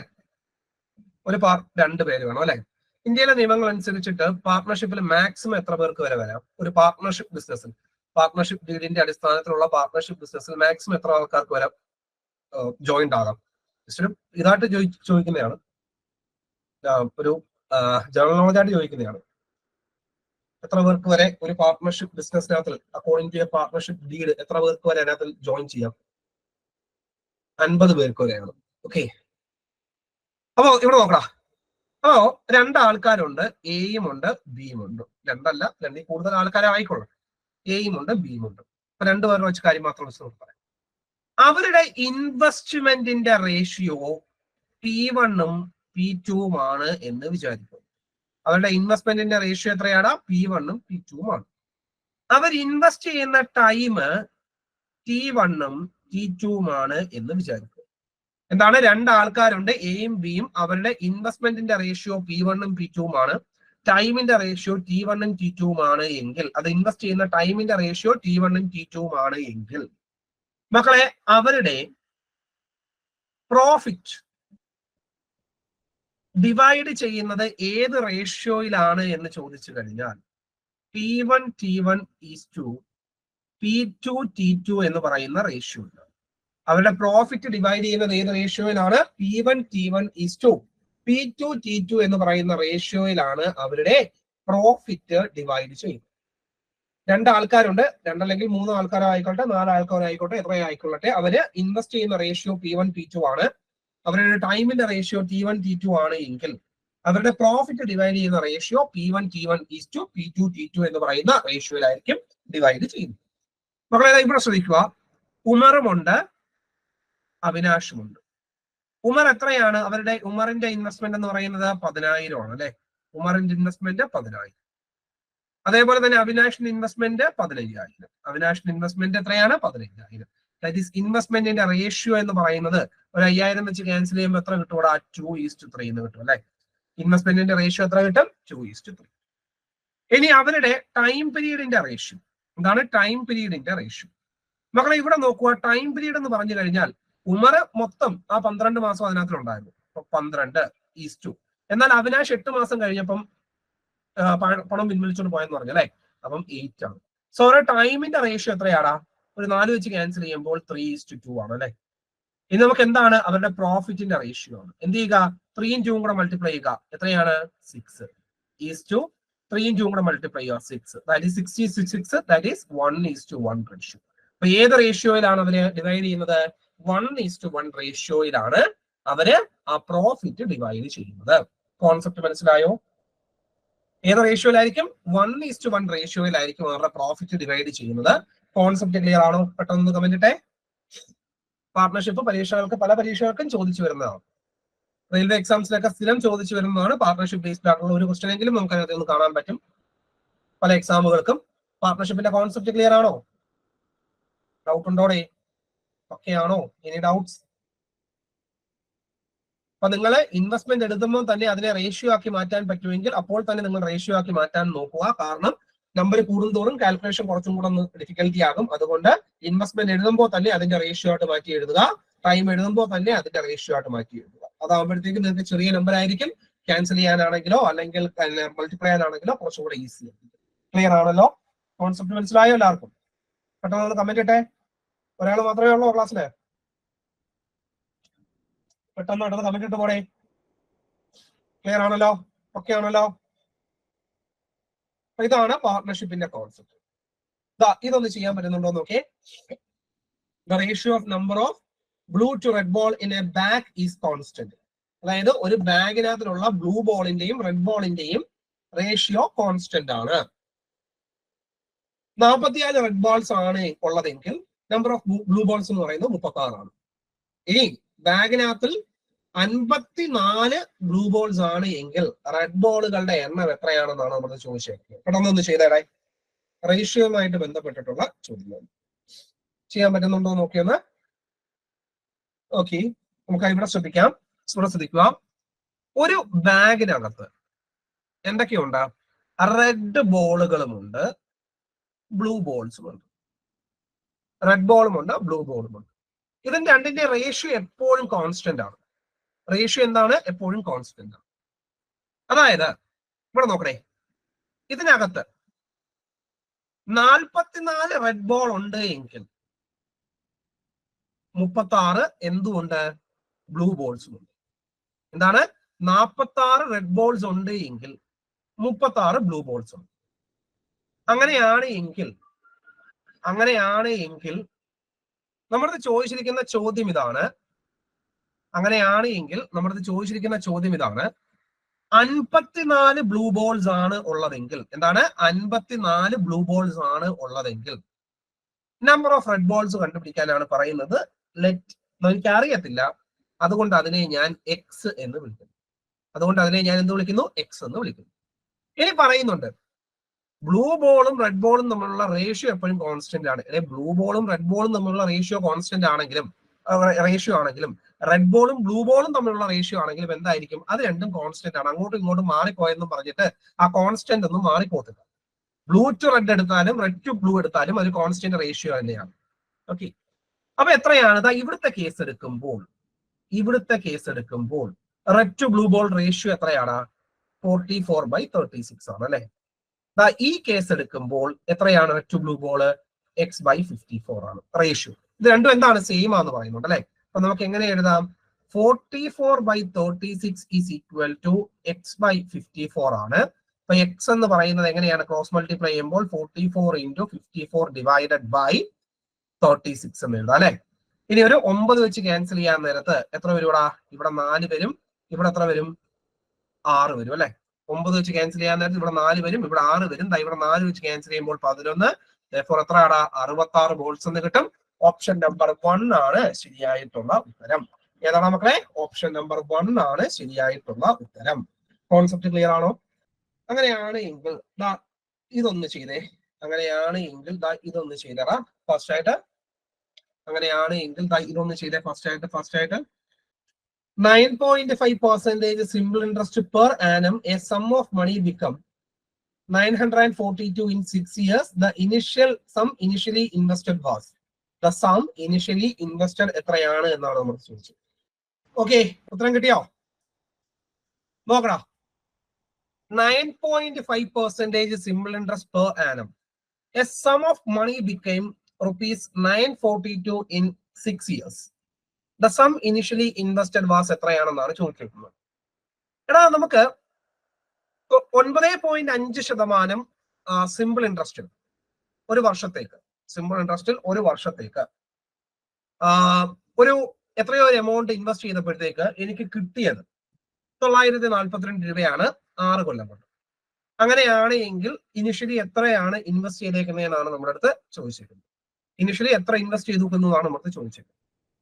അതിന്റെ കോൺസെപ്റ്റ് ഇത്രയേ ഉള്ളൂ. 9.5% സിമ്പിൾ ഇൻട്രസ്റ്റിന്റെ കോൺസെപ്റ്റ് ഇത്രയേ ഉള്ളൂ. സപ്പോസ് ഞാൻ 100 രൂപയാണ് ഇൻവെസ്റ്റ് ചെയ്യുന്നതെങ്കിൽ, ഒരു കൊല്ലം എനിക്ക് എത്ര രൂപ കിട്ടും? 9 രൂപ 50 പൈസ. അതല്ല 9.50% സിമ്പിൾ ഇൻട്രസ്റ്റിന്റെ അർത്ഥം എന്താണ്? 9.50 സിമ്പിൾ ഇൻട്രസ്റ്റിന്റെ അർത്ഥം എന്താണ്? ഞാൻ 100 രൂപ ഞാൻ ഡെപ്പോസിറ്റ് ചെയ്ത് കഴിഞ്ഞാൽ ഒരു കൊല്ലം എനിക്ക് 9.5 രൂപ എനിക്ക് പലിശ കിട്ടും. അങ്ങനെ എത്ര കൊല്ലമാണ്? 6 കൊല്ലമാണ് അല്ലെ. അങ്ങനെ 6 കൊല്ലം, ഓരോ കൊല്ലവും 9 രൂപ 50 പൈസ വീതം, മൊത്തം 6 കൊല്ലം എത്ര രൂപ കിട്ടും? 57 രൂപ പലിശ ഇനത്തിൽ മാത്രമായിട്ട് കിട്ടും. 57 രൂപ എന്തായിട്ട് കിട്ടും? പലിശ ഇനത്തിൽ മാത്രമായിട്ട് എനിക്ക് കിട്ടും. അങ്ങനെയാണ് എങ്കിൽ 6 കൊല്ലങ്ങൾക്ക് ശേഷം പലിശയും മുതലും കൂടെ ചേർത്ത് എനിക്ക് എത്ര രൂപ പിൻവലിക്കാം? 157 രൂപ പിൻവലിക്കാം അല്ലെ. എത്ര രൂപ പിൻവലിക്കാം? 157 രൂപ പിൻവലിക്കാം. ഈ 100 എന്ന് പറഞ്ഞാൽ എന്താണ്? പ്രിൻസിപ്പിൾ ആണ്, പ്രിൻസിപ്പിളിന്റെ റേഷ്യോ ആണ്. 100 റേഷ്യോ എന്ന് പറഞ്ഞാൽ എന്താണ്? പ്രിൻസിപ്പിളിന്റെ റേഷ്യോ ആണ്. 57 എന്ന് പറഞ്ഞാൽ എന്താണ്? എന്റെ സിമ്പിൾ ഇൻട്രസ്റ്റിന്റെ റേഷ്യോ ആണ്. 187 എന്ന് പറഞ്ഞാൽ എന്റെ ഫൈനൽ എമൗണ്ടിന്റെ റേഷ്യോ ആണ്. 100 എന്ന് പറഞ്ഞു കഴിഞ്ഞാൽ എന്റെ പ്രിൻസിപ്പിളിന്റെ റേഷ്യോ ആണ്. 57 എന്ന് പറഞ്ഞാൽ എന്റെ മൊത്തം സിമ്പിൾ ഇൻട്രസ്റ്റ്, അതായത് 6 കൊല്ലം കൊണ്ടുണ്ടാവുന്ന സിമ്പിൾ ഇൻട്രസ്റ്റിന്റെ റേഷ്യോ ആണ് 57. അതിന്റെ കൂടെ കൂട്ടുമ്പോൾ കിട്ടുന്ന 187 എന്ന് പറഞ്ഞു കഴിഞ്ഞാൽ എന്റെ ഫൈനൽ എമൗണ്ടിന്റെ റേഷ്യോ. അങ്ങനെയാണ് എങ്കിൽ എന്നത് പറഞ്ഞിട്ടുണ്ട് മൊത്തം എനിക്ക് 952 രൂപ തിരിച്ചു കിട്ടും. എത്രയാണ് മൊത്തം? എനിക്ക് 952 രൂപ എനിക്ക് എന്ത് ചെയ്യൂടെ തിരിച്ചു കിട്ടും എന്ന് പറയുന്നുണ്ട് അല്ലെ. മൊത്തം 952 രൂപ തിരിച്ചു കിട്ടും. ഈ 952 എന്ന് പറഞ്ഞാൽ എന്താണ്? എന്റെ ഫൈനൽ എമൗണ്ട് ആണ്. എന്റെ ഫൈനൽ എമൗണ്ടിന്റെ റേഷ്യോ എത്രയാണ്? 157 ആണ്. അതായത് 157 റേഷ്യോ എന്ന് പറയുന്നത് എത്ര രൂപയാണ്? 942 രൂപയാണ്. 157 എന്ന് പറഞ്ഞാൽ എന്താണ്? എന്റെ ഫൈനൽ എമൗണ്ടിന്റെ റേഷ്യോ ആണ്. അതിന്റെ ആക്ച്വൽ വാല്യൂ എത്രയാണ്? 942. അപ്പൊ 1 റേഷ്യോയുടെ വാല്യൂ എത്രയാടാ? എടാ 1 റേഷ്യോയുടെ വാല്യൂ എത്രയാണ്? 942 ഡിവൈഡഡ് ബൈ 187. എത്ര രൂപ കിട്ടും? ₹6 എന്ന് കിട്ടും അല്ലെ. 1 റേഷ്യോയുടെ വാല്യൂ എത്ര കിട്ടും? ₹6 എന്ന് കിട്ടും. എനിക്ക് കണ്ടുപിടിക്കേണ്ടത് പ്രിൻസിപ്പൽ എമൗണ്ട് ആണ്. പ്രിൻസിപ്പൽ എമൗണ്ടിന്റെ റേഷ്യോ 100 റേഷ്യോ. 1 റേഷ്യോയുടെ വാല്യൂ ₹6. അങ്ങനെയാണെങ്കിൽ മൊത്തം എനിക്ക് എത്രയാണ് ആദ്യം ഇൻവെസ്റ്റ് ചെയ്തത്? 600 രൂപയാണ്. ഓപ്ഷൻ നമ്പർ 2 ആണ് ശരിയായിട്ടുള്ള ഉത്തരം. എത്രയാണ്? ഓപ്ഷൻ നമ്പർ 2 ആണ് ശരിയായിട്ടുള്ള ഉത്തരം. കോൺസെപ്റ്റ് ക്ലിയർ ആണോ? കോൺസെപ്റ്റ് ക്ലിയർ ആണോടാ? എടാ ഒരു കൊല്ലം എനിക്ക് 9 രൂപ 50 പൈസയാണ് പലിശ. അതല്ലേ 9.505% അർത്ഥം. 100 രൂപ ഡെപ്പോസിറ്റ് ചെയ്ത് കഴിഞ്ഞാൽ ഒരു കൊല്ലം 9 രൂപ 50 പൈസ. ആക്ച്വലി ഇതെല്ലാം എന്താണ്? റേഷ്യോ മാത്രമാണ് അല്ലെ. ഒരു കൊല്ലം 9 രൂപ 50 പൈസ. അങ്ങനെയാണ് എങ്കിൽ 6 കൊല്ലം. അങ്ങനെയാണ് എങ്കിൽ 6 കൊല്ലം എത്രയാടാ? അങ്ങനെയാണെങ്കിൽ 6 കൊല്ലം 9 രൂപ 50 പൈസ ഇൻറ്റു 6 എത്ര കിട്ടും? 57. ഈ 57 എന്ന് പറഞ്ഞാൽ എന്താണ്? 9 രൂപ 50 പൈസ ഒരു വർഷം വീതം. അങ്ങനെ മൊത്തം 6 കൊല്ലം. സിമ്പിൾ ഇൻട്രസ്റ്റ് ആണ് പറയുന്നത്. അപ്പൊ ഓരോ കൊല്ലവുമാണ് ഇൻട്രസ്റ്റ് കാൽക്കുലേറ്റ് ചെയ്യുന്നത്. അത് പ്രിൻസിപ്പളിൽ മാത്രമേ, അതായത് 100 രൂപയിൽ മാത്രമേ 9 രൂപ 50 പൈസ ഇങ്ങനെ കാൽക്കുലേറ്റ് ചെയ്ത് പോവാണ്. അങ്ങനെ ഓരോ വർഷവും 9 രൂപ 50 പൈസ വീതം. മൊത്തം എത്ര രൂപ? 57 രൂപ. 9 രൂപ 50 ഇൻറ്റു 6 57. ക്ലിയർ ആണോ? ഇതാണേ. ഇതൊന്ന് കണ്ടുപിടിക്കാൻ പറ്റുമോ നോക്കേ. Present age of Sai and Sadish are in the ratio 5:4 respectively. 3 years hence. 3 years hence. The ratio of their ages become 1:9 respectively. What is Sadish present age in years? എന്നാണ് ചോദിച്ചത്. What is Sadish present age in years? മക്കളെ ഇവിടെ ശ്രദ്ധിക്കടാ. ഇങ്ങനെ age based problems ചെയ്യാൻ ചോദിച്ചു കഴിഞ്ഞാൽ ചെയ്യാനുള്ള simple method ഞാൻ പറഞ്ഞുതരാം. നമുക്ക് ആദ്യം ക്വസ്റ്റ്യൻ വായിച്ചു നോക്കാം. 2 പേരുണ്ട്, സായിയും ഉണ്ട് സതീഷും ഉണ്ട് അല്ലെ.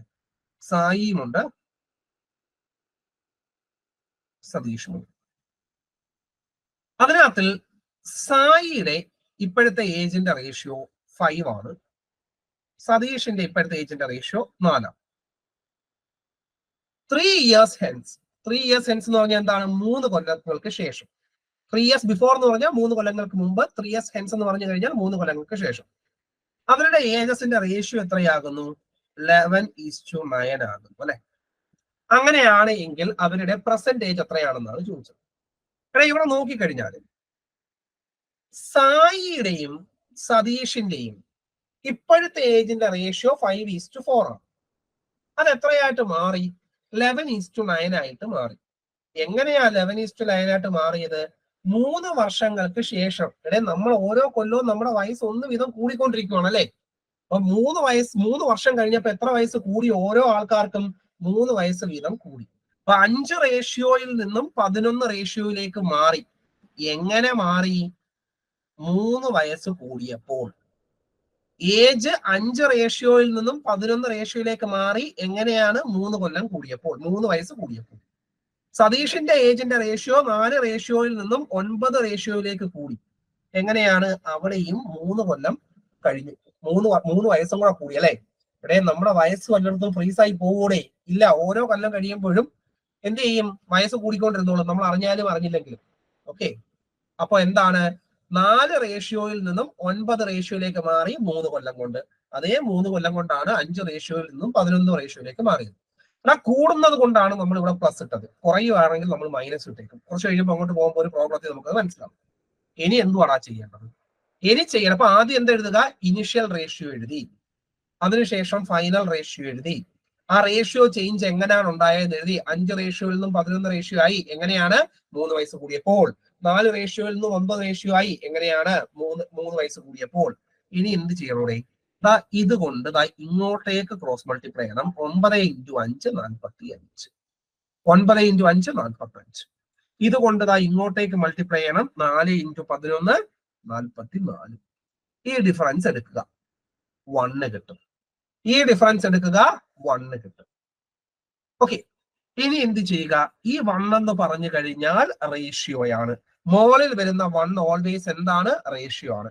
1 അല്ല 2 വന്നാലും റേഷ്യോ ആണ്, 10 വന്നാലും റേഷ്യോ ആണ്. അതായത് മോളിൽ ഈ ഡിഫറൻസ് എടുക്കുമ്പോൾ കിട്ടുന്ന വാല്യൂ എന്താണോ അത് നിങ്ങൾ പോസിറ്റീവോ നെഗറ്റീവോ എന്തോ ആയിക്കോട്ടെ, നിങ്ങൾ പോസിറ്റീവ് വാല്യൂ മാത്രം കൺസിഡർ ചെയ്യുക. ഈ ഡിഫറൻസ് എടുക്കുമ്പോൾ നിങ്ങൾക്ക് -2 കിട്ടും, മൈനസ് കളഞ്ഞ് 2 മാത്രം എടുക്കുക. -10 കിട്ടും, മൈനസ് കളഞ്ഞിട്ട് 10 മാത്രം എടുക്കുക. ജസ്റ്റ് തമ്മിലുള്ള ഡിഫറൻസ് എടുക്കുക. ആ ഡിഫറൻസ് എന്ന് പറഞ്ഞാൽ എന്താണ്? റേഷ്യോയാണ്. ഇവിടെ ഈ ഡിഫറൻസ് എന്ന് പറഞ്ഞാൽ 1 കിട്ടി, ദാറ്റ് ഈസ് 1 റേഷ്യോ. ഇനി എന്ത് ചെയ്യുക? ഇങ്ങോട്ടേക്ക് ക്രോസ് മൾട്ടിപ്ലൈ ചെയ്യുക. എത്ര കിട്ടൂടാ ഇങ്ങോട്ടേക്ക് ക്രോസ് മൾട്ടിപ്ലൈ ചെയ്യുമ്പോൾ? 20. ഇങ്ങോട്ടേക്ക് ക്രോസ് മൾട്ടിപ്ലൈ ചെയ്യുക. എത്ര കിട്ടൂടാ? 33. ഡിഫറൻസ് എടുക്കുക 6. അപ്പം ഈ 1 റേഷ്യോയുടെ വാല്യൂ ആണ് ഇവിടെ 6. ഇവിടെ ഏജിനെ കുറിച്ചാണ് പറയുന്നത് കൊണ്ട് 6 ഇയേഴ്സ്. 1 റേഷ്യോയുടെ വാല്യൂ ആണ് 6 ഇയേഴ്സ്. അപ്പൊ നമുക്ക് കിട്ടി 1 റേഷ്യോ എന്ന് പറയുന്നത് എത്രയാണ്? 6 ഇയേഴ്സ് ആണ് അല്ലെ. 1 റേഷ്യോ എന്ന് പറഞ്ഞാൽ എത്രയാണ്? 6 ഇയേഴ്സ് ആണ്. ഇനി നമ്മളത് ചോദിച്ചിരിക്കുന്നത് സതീഷിന്റെ പെർസെന്റേജ് എത്രയാണെന്നാണ് ചോദിച്ചിരിക്കുന്നത്. സതീഷിന്റെ പെർസെന്റേജ് എത്രയാണ്? സതീഷിന്റെ പെർസെന്റേജിന്റെ റേഷ്യോ എത്രയാണ്? 4 റേഷ്യോ. 1 റേഷ്യോയുടെ വാല്യൂ എത്രയാണ്? 6 ഇയേഴ്സ്. അപ്പോ സതീഷിന്റെ പെർസെന്റേജിന്റെ റേഷ്യോ 4 റേഷ്യോ. 1 റേഷ്യോയുടെ വാല്യൂ 6 ഇയേഴ്സ്. അപ്പൊ എത്ര കിട്ടും ഇവിടെ? 24 ഇയേഴ്സ് എന്ന് കിട്ടും. ഓപ്ഷൻ നമ്പർ 1 ആണ് ശരിയായിട്ടുള്ള ഉത്തരം. എത്രയാണ്? ഓപ്ഷൻ നമ്പർ 1 ആണ് ശരിയായിട്ടുള്ള ഉത്തരം. കോൺസെപ്റ്റ് മനസ്സിലായോടെ? ക്ലിയർ ആണോ? അപ്പൊ മോളിൽ വരുന്നത് റേഷ്യോ ആണ്, താഴെ വരുന്നത് വാല്യൂ ആണെന്നുള്ള കാര്യം മനസ്സിലാക്കി വെച്ചിരിക്കും. കോൺസെപ്റ്റ് ക്ലിയർ ആണോ? പെട്ടെന്ന് കമന്റ് ഇട്ടെ. മനസ്സിലായാലും മനസ്സിലായില്ലെങ്കിലും പെട്ടെന്ന് കമന്റ് ഇട്ടെ. ഒന്ന് ഫാസ്റ്റ് ആയിട്ട്. മനസ്സിലായവർ 1 എന്നും മനസ്സിലാവാത്തവർ 0 എന്നും ഇട്ടെ ഫാസ്റ്റ് ആയിട്ട്. അപ്പൊ നമുക്ക് പുറത്തുനിന്നുള്ള പിള്ളേരൊക്കെ ഉണ്ട്, ധൈര്യമായിട്ട് കിട്ടോ. മനസ്സിലായില്ല എങ്കിൽ മനസ്സിലായില്ല എന്ന് തന്നെ പറഞ്ഞിട്ടോ. നമ്മൾ പഠിക്കാൻ വേണ്ടിയിട്ടാണ് നമ്മൾ ഇവിടെ ഇരിക്കുന്നത്. ഡൗട്ടും വെച്ചുകൊണ്ട് ആരും പോകരുത്. കൃത്യമായിട്ട് ഡൗട്ട് ക്ലിയർ ചെയ്ത് തന്നെ പോവുക. ക്ലിയർ ആണോ എല്ലാവർക്കും? മനസ്സിലായോടെ? എന്തെങ്കിലും ഡൗട്ട് പക്കയാണോ? കോൺസെപ്റ്റ് ക്ലിയർ ആണോ? ഓക്കെ. അങ്ങനെയാണെങ്കിൽ ഒരു ചോദ്യം, എനിക്ക് സതീഷിന്റെ ഇപ്പോഴത്തെ ഏജ് കണ്ടുപിടിക്കണം. ഒന്ന് പെട്ടെന്ന് കണ്ടുപിടിച്ചേ. സതീഷ് വേണ്ട, സായിയുടെ പെർസെന്റേജ് കണ്ടുപിടിക്കും. സായിയുടെ പെർസെന്റേജ് കണ്ടുപിടിക്കും. അങ്ങനെയാണെങ്കിൽ ഈ ക്വസ്റ്റിനകത്ത് തെറ്റിച്ചു വെക്കാൻ സാധ്യതയുള്ള സാധനം ആയതുകൊണ്ടാണ് ഞാൻ ചോദിക്കുന്നത്. അങ്ങനെയാണെങ്കിൽ ഇതിനകത്ത് സായിയുടെ പെർസെന്റേജ് അല്ല, 3 കൊല്ലങ്ങൾക്ക് ശേഷമുള്ള ഏജ്. സായിയുടെ 3 കൊല്ലങ്ങൾക്ക് ശേഷമുള്ള ഏജ്. സായിയുടെ പെർസെന്റേജ് അല്ല, തിരിപ്പോയി. സായിയുടെ 3 കൊല്ലങ്ങൾക്ക് ശേഷമുള്ള ഏജ് 66. ഓക്കെ. വേറെ 33. ഓക്കെ. 33 66. ലക്ഷ്മി നമ്മുടെ ക്ലാസ്സിലെ സ്റ്റുഡന്റ് അല്ലേ? 66. ഓക്കെ. അരുണിമ ക്ലാസ്സിലെ സ്റ്റുഡന്റ് അല്ല. ഓക്കെ. അജിസാറും നമ്മുടെ ക്ലാസ്സിലെ ആളല്ല. ഓക്കെ. ലക്ഷ്മി നമ്മുടെ ക്ലാസ്സിലെ ആളല്ല. ഓക്കെ. അപ്പോ നിങ്ങൾ എല്ലാവരും കൊണ്ടുവന്ന് ഡയറക്റ്റ് ആയിട്ട് 1 റേഷ്യോയുടെ വാല്യൂ 6 കിട്ടി. അങ്ങനെയാണെങ്കിൽ സാറേ നമുക്ക് കൊണ്ടുവന്ന് 11 കൊണ്ടുവന്ന് ഡയറക്റ്റ് ആയിട്ട് ഇടാം എന്ന് വിചാരിച്ച് നേരെ കൊണ്ടുവന്ന് എന്തിലിട്ടു? 11 അല്ലെ? അപ്പൊ എത്ര കിട്ടി? 66 എന്ന് കിട്ടി. തെറ്റാണ്. എടേ, നമ്മൾ ആദ്യത്തിനകത്ത് ഇട്ട് കൊടുക്കുമ്പോഴത്തേക്ക് 30 വയസ്സ് കിട്ടി. 3 കൊല്ലം കഴിയുമ്പോഴത്തേക്ക് ഒറ്റയടിക്ക് ഒരാളുടെ വയസ്സ് 66 ആകൂടെ? 33 വയസ്സ് കൂടുവോ? 3 വയസ്സല്ല കൂടത്തുള്ളൂ, 33 വയസ്സ് കൂടുവോ? അപ്പോ നമ്മൾ എപ്പോഴും മനസ്സിലാക്കേണ്ട കാര്യം, 3 കൊല്ലങ്ങൾക്ക് ശേഷമുള്ള സായിയുടെ ഏജ് ചോദിച്ചു കഴിഞ്ഞാൽ ഈ 1 റേഷ്യോയുടെ വാല്യൂ ഒരിക്കലും ഇതിനകത്ത് ഇട്ട് കൊടുക്കരുത്. രണ്ടാമത് എഴുതിയിരിക്കുന്നത് ഈ റേഷ്യോയിൽ ഒരിക്കലും ഇട്ട് കൊടുക്കരുത്. കാരണം നമ്മൾ ഈ റേഷ്യോയിലേക്ക് വന്നത് ഇനിഷ്യൽ റേഷ്യോ ആയ 5:4 നിന്നുമാണ് ഈ കാൽക്കുലേഷൻസ് എല്ലാം തന്നെ നമ്മൾ തുടങ്ങിയത്. അങ്ങനെ ആകുമ്പോൾ നമ്മൾ ഏതിൽ മാത്രമേ ഇട്ട് കൊടുത്ത് തുടങ്ങാവൂ? ഇനിഷ്യൽ റേഷ്യോയിൽ മാത്രമേ നമ്മൾ 1 റേഷ്യോയുടെ വാല്യൂ സബ്സ്റ്റിറ്റ്യൂട്ട് ചെയ്യാവൂ. ഒരിക്കലും ഇത് ഇനിഷ്യൽ റേഷ്യോ ആണ്, ഇതെന്താണ്? ഫൈനൽ റേഷ്യോ ആണ്. ഒരിക്കലും നമ്മൾ ഫൈനൽ റേഷ്യോയിൽ നമ്മൾ ഒരിക്കലും 1 റേഷ്യോയുടെ വാല്യൂ സബ്സ്റ്റിറ്റ്യൂട്ട് ചെയ്യരുത്. എപ്പോഴും നമ്മൾ ഇനിഷ്യൽ റേഷ്യോയുടെ വാല്യൂവിൽ മാത്രമേ അത് സബ്സ്റ്റിറ്റ്യൂട്ട് ചെയ്യാൻ പാടുള്ളൂ. അപ്പോ നമ്മളെടുത്ത് 3 കൊല്ലങ്ങൾക്ക് ശേഷമുള്ള സായിയുടെ ഏജ് ചോദിച്ചാൽ നമ്മൾ എന്ത് ചെയ്യണം? ഇപ്പോഴത്തെ സായിയുടെ ഏജ് കണ്ടുപിടിക്കുക. ഇപ്പോഴത്തെ സായിയുടെ ഏജിന്റെ റേഷ്യോ 5 റേഷ്യോ. 1 റേഷ്യോയുടെ വാല്യൂ 6 years. ഓക്കെ, അപ്പം സായിയുടെ പെർസെന്റേജ് കിട്ടി. +3 കൊടുത്തു കഴിഞ്ഞാൽ എന്ത് കിട്ടൂടാ? 3 കൊല്ലങ്ങൾക്ക് ശേഷമുള്ളത്, ദാറ്റ് ഈസ് 33 years old എന്ന് കിട്ടും. എത്ര കിട്ടും? 33 years old. ഒരിക്കലും 66 അല്ല, 33 years old ആണ്. ക്ലിയർ ആണോ? തെറ്റ് പറ്റുന്ന കാര്യം മനസ്സിലായോ? കോൺസെപ്റ്റ് മനസ്സിലായോടെ? നമ്മൾ എവിടെ മാത്രമേ ഇട്ട് കൊടുക്കാൻ പാടുള്ളൂ? ആദ്യം കാണുന്ന റേഷ്യോയിൽ മാത്രമേ ഇട്ട് കൊടുക്കാവൂ. അതായത് എവിടെയാണോ നമ്മൾ തുടങ്ങിയത് ആ റേഷ്യോയിൽ മാത്രമേ 1 റേഷ്യോയുടെ വാല്യൂ ഇട്ട് കൊടുക്കാവൂ. എല്ലാ റേഷ്യോയിലും ഇട്ട് കൊടുക്കാൻ വേണ്ടിയിട്ട് നിൽക്കരുത്. കോൺസെപ്റ്റ് മനസ്സിലായോ? ക്ലിയർ ആണോടെ? കോൺസെപ്റ്റ് മനസ്സിലായോ? പെട്ടെന്ന് കമന്റ് ഇട്ടേ. തെറ്റിച്ചറിലൊന്ന് കമന്റ് ഇട്ടേ. മനസ്സിലായോ? ഓക്കെ, നമ്മുടെ ക്ലാസ്സിൽ ഇതേപോലെ ഇഷ്ടംപോലെ കണക്കുകൾ നമ്മൾ ചെയ്തിട്ടുള്ളതാണ്. ഇതേപോലെ പലതും നമ്മൾ മാറ്റിയും തിരിച്ചും നമ്മൾ ഇഷ്ടംപോലെ ചെയ്തിട്ടുള്ളതാണ്. ഓക്കെ, ഇതൊന്ന് ചെയ്യാൻ പറ്റുന്നുണ്ടോ നോക്കടാ. ഇതൊന്ന് ചെയ്യാൻ പറ്റുന്നോ നോക്കേ. Veer spent 14% of his monthly income on house rent, 60% of the rest on household expenditure. He saves 2210. What is his monthly income എന്നാണ് ചോദിച്ചിരിക്കുന്നത്. അവന്റെ മന്ത്ലി ഇൻകം എത്രയാണ് എന്നാണ് നമ്മുടെ അടുത്ത് ചോദിച്ചത്. What is his monthly income എന്നാണ് നമ്മുടെ അടുത്ത് ചോദിച്ചത്. നോക്കണേ, ഇതിന്റെ കോൺസെപ്റ്റ് ഇത്രയേ ഉള്ളൂ. വീറിന് മൊത്തം 100 രൂപ കിട്ടിയെന്ന് വിചാരിക്കുക. വീറിന് മൊത്തം 100 രൂപ കിട്ടിയെന്ന് വിചാരിക്കുക. അതിൽ 15 രൂപ ഹൗസ് റെന്റിന് വേണ്ടിയിട്ട് കൊടുത്തു. ഹൗസ് റെന്റിന് വേണ്ടി 15 രൂപ. ബാക്കി 85 രൂപ ഉണ്ട്. ഓക്കെ, ബാക്കി 15 രൂപ ഹൗസ് റെന്റിന് കൊടുത്തു, ബാക്കി 85 രൂപയുണ്ട്. ഈ 85 രൂപയുടെ എത്ര ശതമാനം? 60% ഹൗസ് ഹോൾഡ് എക്സ്പെൻഡിച്ചർ. അപ്പം 85ന്റെ 60%, നമുക്ക് എങ്ങനെ എഴുതാം? 60% നമുക്ക് എങ്ങനെ എഴുതാടേ? നമുക്ക് 3/5 എന്ന് എഴുതാം അല്ലെ. 60% നമുക്ക് എങ്ങനെ എഴുതാം? 3/5. എന്തിനു വേണ്ടിയിട്ട് ഉപയോഗിച്ചു? അവിടുത്തെ ഹൗസ് ഹോൾഡ് എക്സ്പെൻഡിച്ചറിന് വേണ്ടിയിട്ട്. ബാക്കി 85ന്റെ 40%, 60% ഹൗസ് ഹോൾഡ് എക്സ്പെൻഡിച്ചറിന് വേണ്ടി എടുത്തു. ബാക്കി 40% നമുക്ക് എങ്ങനെ എഴുതാം? 2/5 എന്ന് എഴുതാം അല്ലെ. അതെന്തിനു വേണ്ടിയിട്ട് ഉപയോഗിച്ചു? അയാളുടെ സേവിങ്സ് ആണ്. ഈ 100 എന്ന് പറഞ്ഞാൽ എന്താണ്? അയാളുടെ ഇൻകത്തിന്റെ റേഷ്യോ ആണ്. 100 എന്ന് പറഞ്ഞാൽ എന്താണ്? ഇൻകത്തിന്റെ റേഷ്യോ. 15 എന്ന് പറഞ്ഞു കഴിഞ്ഞാൽ എന്താണ്? അയാളുടെ ഹൗസ് റെന്റിന്റെ റേഷ്യോ. 85 × 3/5 എന്ന് പറഞ്ഞാൽ എന്താണ്? 85 × 3/5 ഹൗസ് ഹോൾഡ് എക്സ്പെൻഡിച്ചറിന്റെ റേഷ്യോ. 85 × 2/5 എന്ന് പറഞ്ഞാൽ എന്താണ്? അയാളുടെ സേവിങ്സിന്റെ റേഷ്യോ. അയാളുടെ എന്തിന്റെ റേഷ്യോ ആണ്? സേവിങ്സിന്റെ റേഷ്യോ. നമുക്ക് പറഞ്ഞിട്ടുണ്ട് സേവിങ്സ് എന്ന് പറഞ്ഞു കഴിഞ്ഞാൽ 2210 ആണ്. അതിന്റെ റേഷ്യോ എന്ന് പറഞ്ഞു കഴിഞ്ഞാൽ 85 × 2/5. 85 × 2/5 എന്ന് പറയുമ്പോഴത്തേക്ക് ഇവിടെ ക്യാൻസൽ ആവാൻ നേരത്തെ എത്ര കിട്ടും? നമുക്ക് 17 കിട്ടും അല്ലെ. 17 × 2 34 എന്ന് കിട്ടും. അതായത് 34 റേഷ്യോയാണ് സേവിങ്സിന്റെ റേഷ്യോ. സേവിങ്സ് തന്നിട്ടുണ്ട് 2210. സേവിങ്സ് നമുക്ക് തന്നിട്ടുണ്ട് എത്രയാണ്? 2210. എത്രയാണ് സേവിങ്സ് തന്നിട്ടുള്ളത്? 2210 ആണ്. നമുക്ക് എന്ത് തന്നിട്ടുള്ളത്? സേവിങ്സ് നമുക്ക് തന്നിട്ടുണ്ട്. ആ സേവിങ്സിന്റെ റേഷ്യോ ആണ് 34. അപ്പൊ 1 റേഷ്യോയുടെ വാല്യൂ എത്രയാണ്? 2210 divided by 34 which is equal to 65 എന്ന് കിട്ടും. നമുക്ക് വേണ്ടത് ചോദിച്ചിരിക്കുന്നത് ഇൻകം ആണ്. ഇൻകം എന്ന് പറയുന്നതിന്റെ റേഷ്യോ 100 റേഷ്യോ. 1 റേഷ്യോയുടെ വാല്യൂ 65 ആണ്. therefore ഇൻകം എന്ന് പറയുന്നത് എത്രയാണ്? 6500 ആണ്. ഓപ്ഷൻ നമ്പർ 3 ആണ് ശരിയായിട്ടുള്ള ഉത്തരം. ഏതാണ്?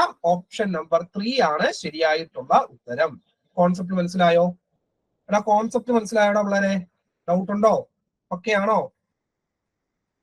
എല്ലാവരും പെട്ടെന്ന് കമന്റ് ഇട്ടേ. കോൺസെപ്റ്റ് ക്ലിയർ ആണല്ലോ? അപ്പൊ നിങ്ങൾക്ക് ഈ പെർസെന്റേജുമായിട്ട് ബന്ധപ്പെട്ടിട്ടുള്ള ക്വസ്റ്റ്യൻസ് ആണെങ്കിലും എല്ലാം നമ്മൾ ഈ റേഷ്യോ മെത്തേഡ് ഉപയോഗിച്ച് ചെയ്യുന്നതായിരിക്കും കുറച്ചും കൂടെ നിങ്ങൾക്ക് ബെറ്റർ ആയിട്ട് നിങ്ങൾക്ക് ചെയ്തെടുക്കാൻ വേണ്ടിയിട്ട് പറ്റും. ക്ലിയർ ആണല്ലോ? അതെ, ഇതിന്റെ ആൻസർ ഒന്ന് കണ്ടുപിടിച്ചേ. Find the fraction which is as much greater than 4/7 as it is less than 5/6. അതായത് ഏതോ ഒരു ഫ്രാക്ഷൻ 4/7 എത്ര കൂടുതലാണോ അത്രയും തന്നെ 5/6 ചെറുതാണ്. അങ്ങനെയാണ് എങ്കിൽ അങ്ങനെ ഒരു ഫ്രാക്ഷൻ ഉണ്ട് എങ്കിൽ ആ ഫ്രാക്ഷൻ കണ്ടുപിടിക്കാനാണ് പറഞ്ഞേക്കുന്നത്. പെട്ടെന്നോട്ടെ, അങ്ങനെ ഒരു ഫ്രാക്ഷൻ ഉണ്ട് എങ്കിൽ ആ ഫ്രാക്ഷൻ കണ്ടുപിടിക്കാനാണ് നിങ്ങളടുത്ത് പറഞ്ഞത്. Find a fraction which is as much greater than 4/7 as it is less than 5/6. 4/7 വലുതാണ്, എത്രമാത്രം വലുതാണോ അത്രയും മാത്രം 5/6 ചെറുതാണ് എന്നാണ് നമ്മളടുത്ത് പറയുന്നത്. കോൺസെപ്റ്റ് ഇത്രയുള്ളേ. നമ്മുടെ കയ്യിൽ ഏതോ ഒരു ഫ്രാക്ഷൻ ഉണ്ട് എക്സ്, നമുക്കറിയില്ല. ആ ഫ്രാക്ഷൻ എന്തിനേക്കാട്ടിലും വലുതാണ്? 4/7 വലുതാണ്. 4/7 എത്രയോ വലുതാണ്. അത്ര തന്നെ എന്തിനേക്കാട്ടി ചെറുതാണ്? 5/6 അത്ര തന്നെ ചെറുതാണ്. 4/7 എത്രമാത്രം വലുതാണോ അത്രയും തന്നെ 5/6 ചെറുതാണ്. അതായത് സിമ്പിൾ ഇത്രയേ ഉള്ളൂ. എക്സിൽ നിന്നും 4/7 പോകുന്ന ദൂരം തന്നെയാണ് എക്സിൽ നിന്നും 5/6 പോകുന്ന ദൂരം. അങ്ങനെയാണ് എങ്കിൽ ഈ എക്സിന്റെ വാല്യൂ കണ്ടുപിടിക്കാൻ വേണ്ടിയിട്ട് ഇങ്ങനൊരു ചോദ്യം വന്നു കഴിഞ്ഞാൽ എക്സിന്റെ വാല്യൂ കണ്ടുപിടിക്കാൻ വേണ്ടിയിട്ട് നിങ്ങൾക്ക് ഫ്രാക്ഷൻ തന്നാലും അല്ലാത്ത നമ്പേഴ്സ് തന്നാലും എന്ത് തന്നെയാണ് എങ്കിലും, ഫ്രാക്ഷൻസ് ആയിക്കൊള്ളട്ടെ അല്ലാത്തതായിക്കൊള്ളട്ടെ എന്ത് തന്നെയാണ് എങ്കിലും, ഇങ്ങനൊരു ചോദ്യം വന്നു കഴിഞ്ഞാൽ ചെയ്യാൻ വേണ്ടിയിട്ട് ആകപ്പാട് ഒന്നേ ഉള്ളൂ. എന്താണ്? അത് ഈ 4/7 5/6 കൂടെ അങ്ങ് കൂട്ടുക. എന്താണ്? 4/7 5/6 കൂടെ അങ്ങ് കൂട്ടുക, ഡിവൈഡഡ് ബൈ 2 അങ്ങ് എടുക്കുക. 4/7 5/6 കൂടെ അങ്ങ് കൂട്ടുക, ഡിവൈഡഡ് ബൈ 2 എടുക്കുക. അപ്പൊ എത്ര കിട്ടൂടാ?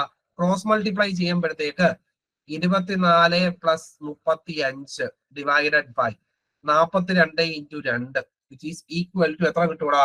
59/84 എന്ന് കിട്ടും. ഓപ്ഷൻ നമ്പർ 2 ആണ് ശരിയായിട്ടുള്ള ഉത്തരം. ഏതാണ്? ഓപ്ഷൻ നമ്പർ 2 ആണ് ശരിയായിട്ടുള്ള ഉത്തരം. അപ്പൊ ഈ ഒരു ക്വസ്റ്റ്യൻ വന്നു കഴിഞ്ഞാൽ നടുക്ക് കിടക്കുന്ന എക്സിന്റെ വാല്യൂ കണ്ടുപിടിക്കാൻ വേണ്ടി എന്ത് ചെയ്താൽ മതി? അപ്പുറത്തും ഇപ്പുറത്തും കിടക്കുന്ന രണ്ടും കൂടെ അങ്ങ് കൂട്ടുക, ഡിവൈഡഡ് ബൈ 2 ചെയ്യുക. നിങ്ങൾക്ക് ഫ്രാക്ഷൻ തന്നാലും നെഗറ്റീവ് നമ്പേഴ്സ് തന്നാലും പോസിറ്റീവ് നമ്പേഴ്സ് തന്നാലും എന്ത് തന്നെ തന്നാലും ചെയ്യേണ്ട ഒറ്റ മെത്തേഡേ ഉള്ളൂ. എക്സ് കണ്ടുപിടിക്കണമെങ്കിൽ അപ്പുറത്ത് കിടക്കുന്ന 2 കൂടെ അങ്ങ് കൂട്ടുക, അപ്പുറത്തും ഇപ്പുറത്തും കിടക്കുന്ന 2 കൂടെ കൂട്ടുക, ഡിവൈഡഡ് ബൈ 2 അങ്ങ് ചെയ്യുക. പരീക്ഷകളിൽ പലപ്പോഴും ചോദിച്ചു വരുന്ന ഒരു മോഡൽ ക്വസ്റ്റ്യൻ ആണ്. ക്ലിയർ ആണല്ലോ? ഇത് ALP എല്ലാം പ്രീവിയസ് ഇയറിൽ ALPക്ക് ചോദിച്ചിട്ടുള്ള ചോദ്യങ്ങളാണ്. അപ്പൊ ഇപ്പം തന്നെ മനസ്സിലായി കാണും ALPയുടെ ലെവൽ എന്താണെന്ന്, മാത്സിന്റെ ലെവൽ എന്താണ് എന്ന് നമുക്ക് മനസ്സിലായി കാണും. പക്ഷെ ഈ ലെവൽ എക്സ്പെക്ട് ചെയ്തുകൊണ്ട് ഒരിക്കലും പോകരുത്. ഇതിനെക്കാട്ടിലും കുറച്ചും കൂടി ഹയർ ലെവൽ എക്സ്പെക്ട് ചെയ്തുകൊണ്ട് മാത്രമേ പോവാവൂ. അപ്പൊ ആ ലെവലിൽ പഠിച്ചിട്ട് മാത്രമേ നമുക്ക് പോകാൻ പാടുള്ളൂ. അപ്പൊ ഇതൊക്കെ നോക്കുമ്പോഴത്തേക്ക് വളരെ സിമ്പിൾ, വെറും ചവർ ക്വസ്റ്റ്യൻസ് ആണ് നമുക്ക് തോന്നും. അപ്പൊ അതുകൊണ്ട് ആ ലെവലിൽ വെറും അങ്ങ് ലോ ലെവലിൽ നിന്ന് നമ്മൾ മാത്സ് പഠിക്കരുത്. കാരണം ഓരോ വർഷവും എങ്ങനെയായിരിക്കും നമുക്ക് പണി തരാൻ വേണ്ടിയിട്ട് ക്വസ്റ്റ്യൻസ് വരുന്നതെന്ന് നമുക്ക് പറയാൻ പറ്റത്തില്ല. അപ്പൊ അതുകൊണ്ട് എപ്പോഴും ഒരു സേഫ്റ്റി സോണിൽ നിന്ന് മാത്രം കളിക്കുക. അതായത് കുറച്ചും കൂടി ഹയർ ലെവലിൽ തന്നെയുള്ള കാര്യങ്ങൾ പ്രാക്ടീസ് ചെയ്തിട്ട് പോകും. ഒരിക്കലും ഈ ലെവലിലുള്ള ക്വസ്റ്റ്യൻസ് മാത്രം പ്രാക്ടീസ് ചെയ്തുകൊണ്ട് പോകരുത്. തുടക്കത്തിൽ ഇതൊക്കെ തന്നെയാണ് പ്രാക്ടീസ് ചെയ്യേണ്ടത്. പക്ഷെ ഇതിൽ തന്നെ ഒതുക്കാൻ നിൽക്കരുത്. കുറച്ചും കൂടെ ഹയർ ലെവൽ ക്വസ്റ്റ്യൻസ് നമ്മൾ കറക്റ്റ് സമയത്തിനുള്ളിൽ ചെയ്യാൻ വേണ്ടിയിട്ട് പറ്റും. RRB എക്സാംസിനുള്ള പ്രത്യേകത എന്ന് പറഞ്ഞു കഴിഞ്ഞാൽ SSC അപേക്ഷിച്ച് കുറച്ചും കൂടെ സമയം നമുക്ക് കൂടുതൽ കിട്ടും. അതുകൊണ്ട് തന്നെ നമുക്ക് മൊത്തം ക്വസ്റ്റ്യൻസിനകത്തിൽ ഏകദേശം ഒരു 4-5 റൗണ്ടെങ്കിലും, കുറഞ്ഞത് 5 റൗണ്ടെങ്കിലും നമുക്ക് റൗണ്ട് അടിച്ചിട്ട് വരാൻ വേണ്ടിയിട്ട് പറ്റും. ഓൾമോസ്റ്റ് ഒരു 90% എബോവ് ക്വസ്റ്റ്യൻസും നമുക്ക് അതിനകത്ത് അറ്റൻഡ് ചെയ്യാൻ വേണ്ടിയിട്ട് പറ്റും. ഓക്കെ, അപ്പൊ ആ രീതിയിൽ വേണം നമ്മൾ പ്രിപ്പയർ ചെയ്യാൻ വേണ്ടിയിട്ട്. ഈ കോൺസെപ്റ്റ് മനസ്സിലായോ? പെട്ടെന്നൊന്ന് കമന്റ് ഇട്ടേന്ന് എല്ലാവരും. ഈ കോൺസെപ്റ്റ് മനസ്സിലായോടെ? പെട്ടെന്നൊന്ന് കമന്റ് ഇട്ടേ എല്ലാവരും ഫാസ്റ്റ് ആയിട്ട്. ക്ലിയർ ആണോ? ഓക്കെ ആണോ? ഓക്കെ ആണല്ലോ? ദാണ്ടെ ഇതൊന്നും കണ്ടുപിടിച്ചടാ. Deepthi bought a cup for ₹175 but had to sell it later to clear old stock for ₹161. What is the percentage of the loss that she had to incur എന്നാണ് ചോദിച്ചിരിക്കുന്നത്. പെട്ടെന്ന് ഓർഡറേ. 175 രൂപയ്ക്ക് ഒരു കപ്പ് വാങ്ങിച്ചു, 161 രൂപയ്ക്ക് മറിച്ച് വിൽക്കേണ്ടി വന്നു. അങ്ങനെയാണ് എങ്കിൽ അവർക്ക് ദീപ്തിക്ക് സംഭവിച്ച നഷ്ടത്തിനെ കുറിച്ചാണ് നമ്മൾ ചോദിച്ചിരിക്കുന്നത്. എത്ര കിട്ടിയേ? ദീപ്തിക്ക് സംഭവിച്ച നഷ്ടം, വാട്ട് ഈസ് ഹർ ലോസ്? എത്രയാണ്? 8% അല്ലെ? നോക്കാം. കോൺസെപ്റ്റ് ഇത്രയുള്ളേ. ദീപ്തിക്ക് 175 രൂപ കൊടുത്തിട്ട് ഒരു സെറ്റ് ഓഫ് കപ്പ് വാങ്ങിച്ചു, 161 രൂപയ്ക്ക് മറിച്ചു വിറ്റു. അതായത് 175 രൂപയ്ക്ക് സാധനം വാങ്ങിച്ചിട്ട് 161 രൂപയ്ക്ക് മറിച്ചു വിറ്റു. 175 എന്ന് പറഞ്ഞു കഴിഞ്ഞാൽ അവളുടെ കോസ്റ്റ് പ്രൈസ് ആണ്. 161 എന്ന് പറഞ്ഞു കഴിഞ്ഞാൽ സെല്ലിംഗ് പ്രൈസ് ആണ്. നോക്കുക, കോസ്റ്റ് പ്രൈസ് വലുതാണ്, സെല്ലിംഗ് പ്രൈസ് ചെറുതാണ്. അതായത് വാങ്ങിച്ച വിലയെക്കാട്ടിലും കുറഞ്ഞ വിലയ്ക്ക് വിറ്റു, നഷ്ടം സംഭവിച്ചു. എത്ര രൂപയാണ് നഷ്ടം സംഭവിച്ചത്? 14 രൂപയാണ് നഷ്ടം സംഭവിച്ചത് അല്ലെ? എത്രയാണ്? 14 രൂപയാണ് നഷ്ടം സംഭവിച്ചത്. കണ്ടുപിടിക്കേണ്ടത് നഷ്ടശതമാനമാണ്. നമുക്കറിയാം പ്രോഫിറ്റ് അല്ലെങ്കിൽ ലോസ് പെർസെന്റേജ് എന്ന് പറഞ്ഞാൽ പ്രോഫിറ്റ് അല്ലെങ്കിൽ loss upon cost price into 100 ആണ് അല്ലെ? പ്രോഫിറ്റ് അല്ലെങ്കിൽ ലോസ് പെർസെന്റേജ് എന്ന് പറയുന്നത് പ്രോഫിറ്റ് അല്ലെങ്കിൽ loss upon cost price into 100 ആണ്. ഇവിടെ നോക്കുക, 175 രൂപയുടെ സാധനം 161 രൂപയ്ക്ക് വിറ്റപ്പോൾ 14 രൂപ നഷ്ടമുണ്ടായി. അങ്ങനെയാണെങ്കിൽ പെർസെന്റേജിലേക്ക് കൺവേർട്ട് ചെയ്യുമ്പോൾ ലോസ് പെർസെന്റേജ് എന്ന് പറയുന്നത് 175 രൂപയുടെ ഒരു സാധനം വിറ്റപ്പോൾ 14 രൂപ നഷ്ടം. അങ്ങനെയാണെങ്കിൽ ഔട്ട് ഓഫ് 100 എത്ര? ഒരു 25 വെച്ച് ക്യാൻസൽ ചെയ്യുമ്പോൾ 7, ഇവിടെ 4, 7ഉം 14ഉം കൂടെ ക്യാൻസൽ ചെയ്യുമ്പോൾ 2, വിച്ച് ഈസ് ഈക്വൽ ടു 8% എന്ന് കിട്ടും. ഓപ്ഷൻ നമ്പർ 1 ആണ് ശരിയായിട്ടുള്ള ഉത്തരം. എത്രയാണ്? 8%. ഓപ്ഷൻ നമ്പർ 1 ആണ് ശരിയായിട്ടുള്ള ഉത്തരം. ഡയറക്റ്റ് ആയിട്ടുള്ള ചോദ്യമാണ്. ഓപ്ഷൻ നമ്പർ 1 ആണ് ശരിയായിട്ടുള്ള ഉത്തരം. ഡയറക്റ്റ് ആയിട്ടുള്ള ചോദ്യമാണ്. ക്ലിയർ ആണല്ലോ? ഇതൊന്ന് കണ്ടുപിടിച്ചോളാം. If a person bought an item for ₹60 and sold it at a profit of 25%, selling price of the item would be എത്രയാണെന്നാണ് ചോദിച്ചത്. കോൺസെപ്റ്റ് എന്താണ്?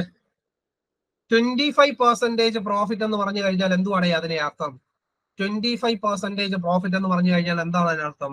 100 രൂപയ്ക്ക് വാങ്ങിച്ച ഒരു സാധനം വിറ്റപ്പോൾ എനിക്ക് 25 രൂപ ലാഭമുണ്ടായി.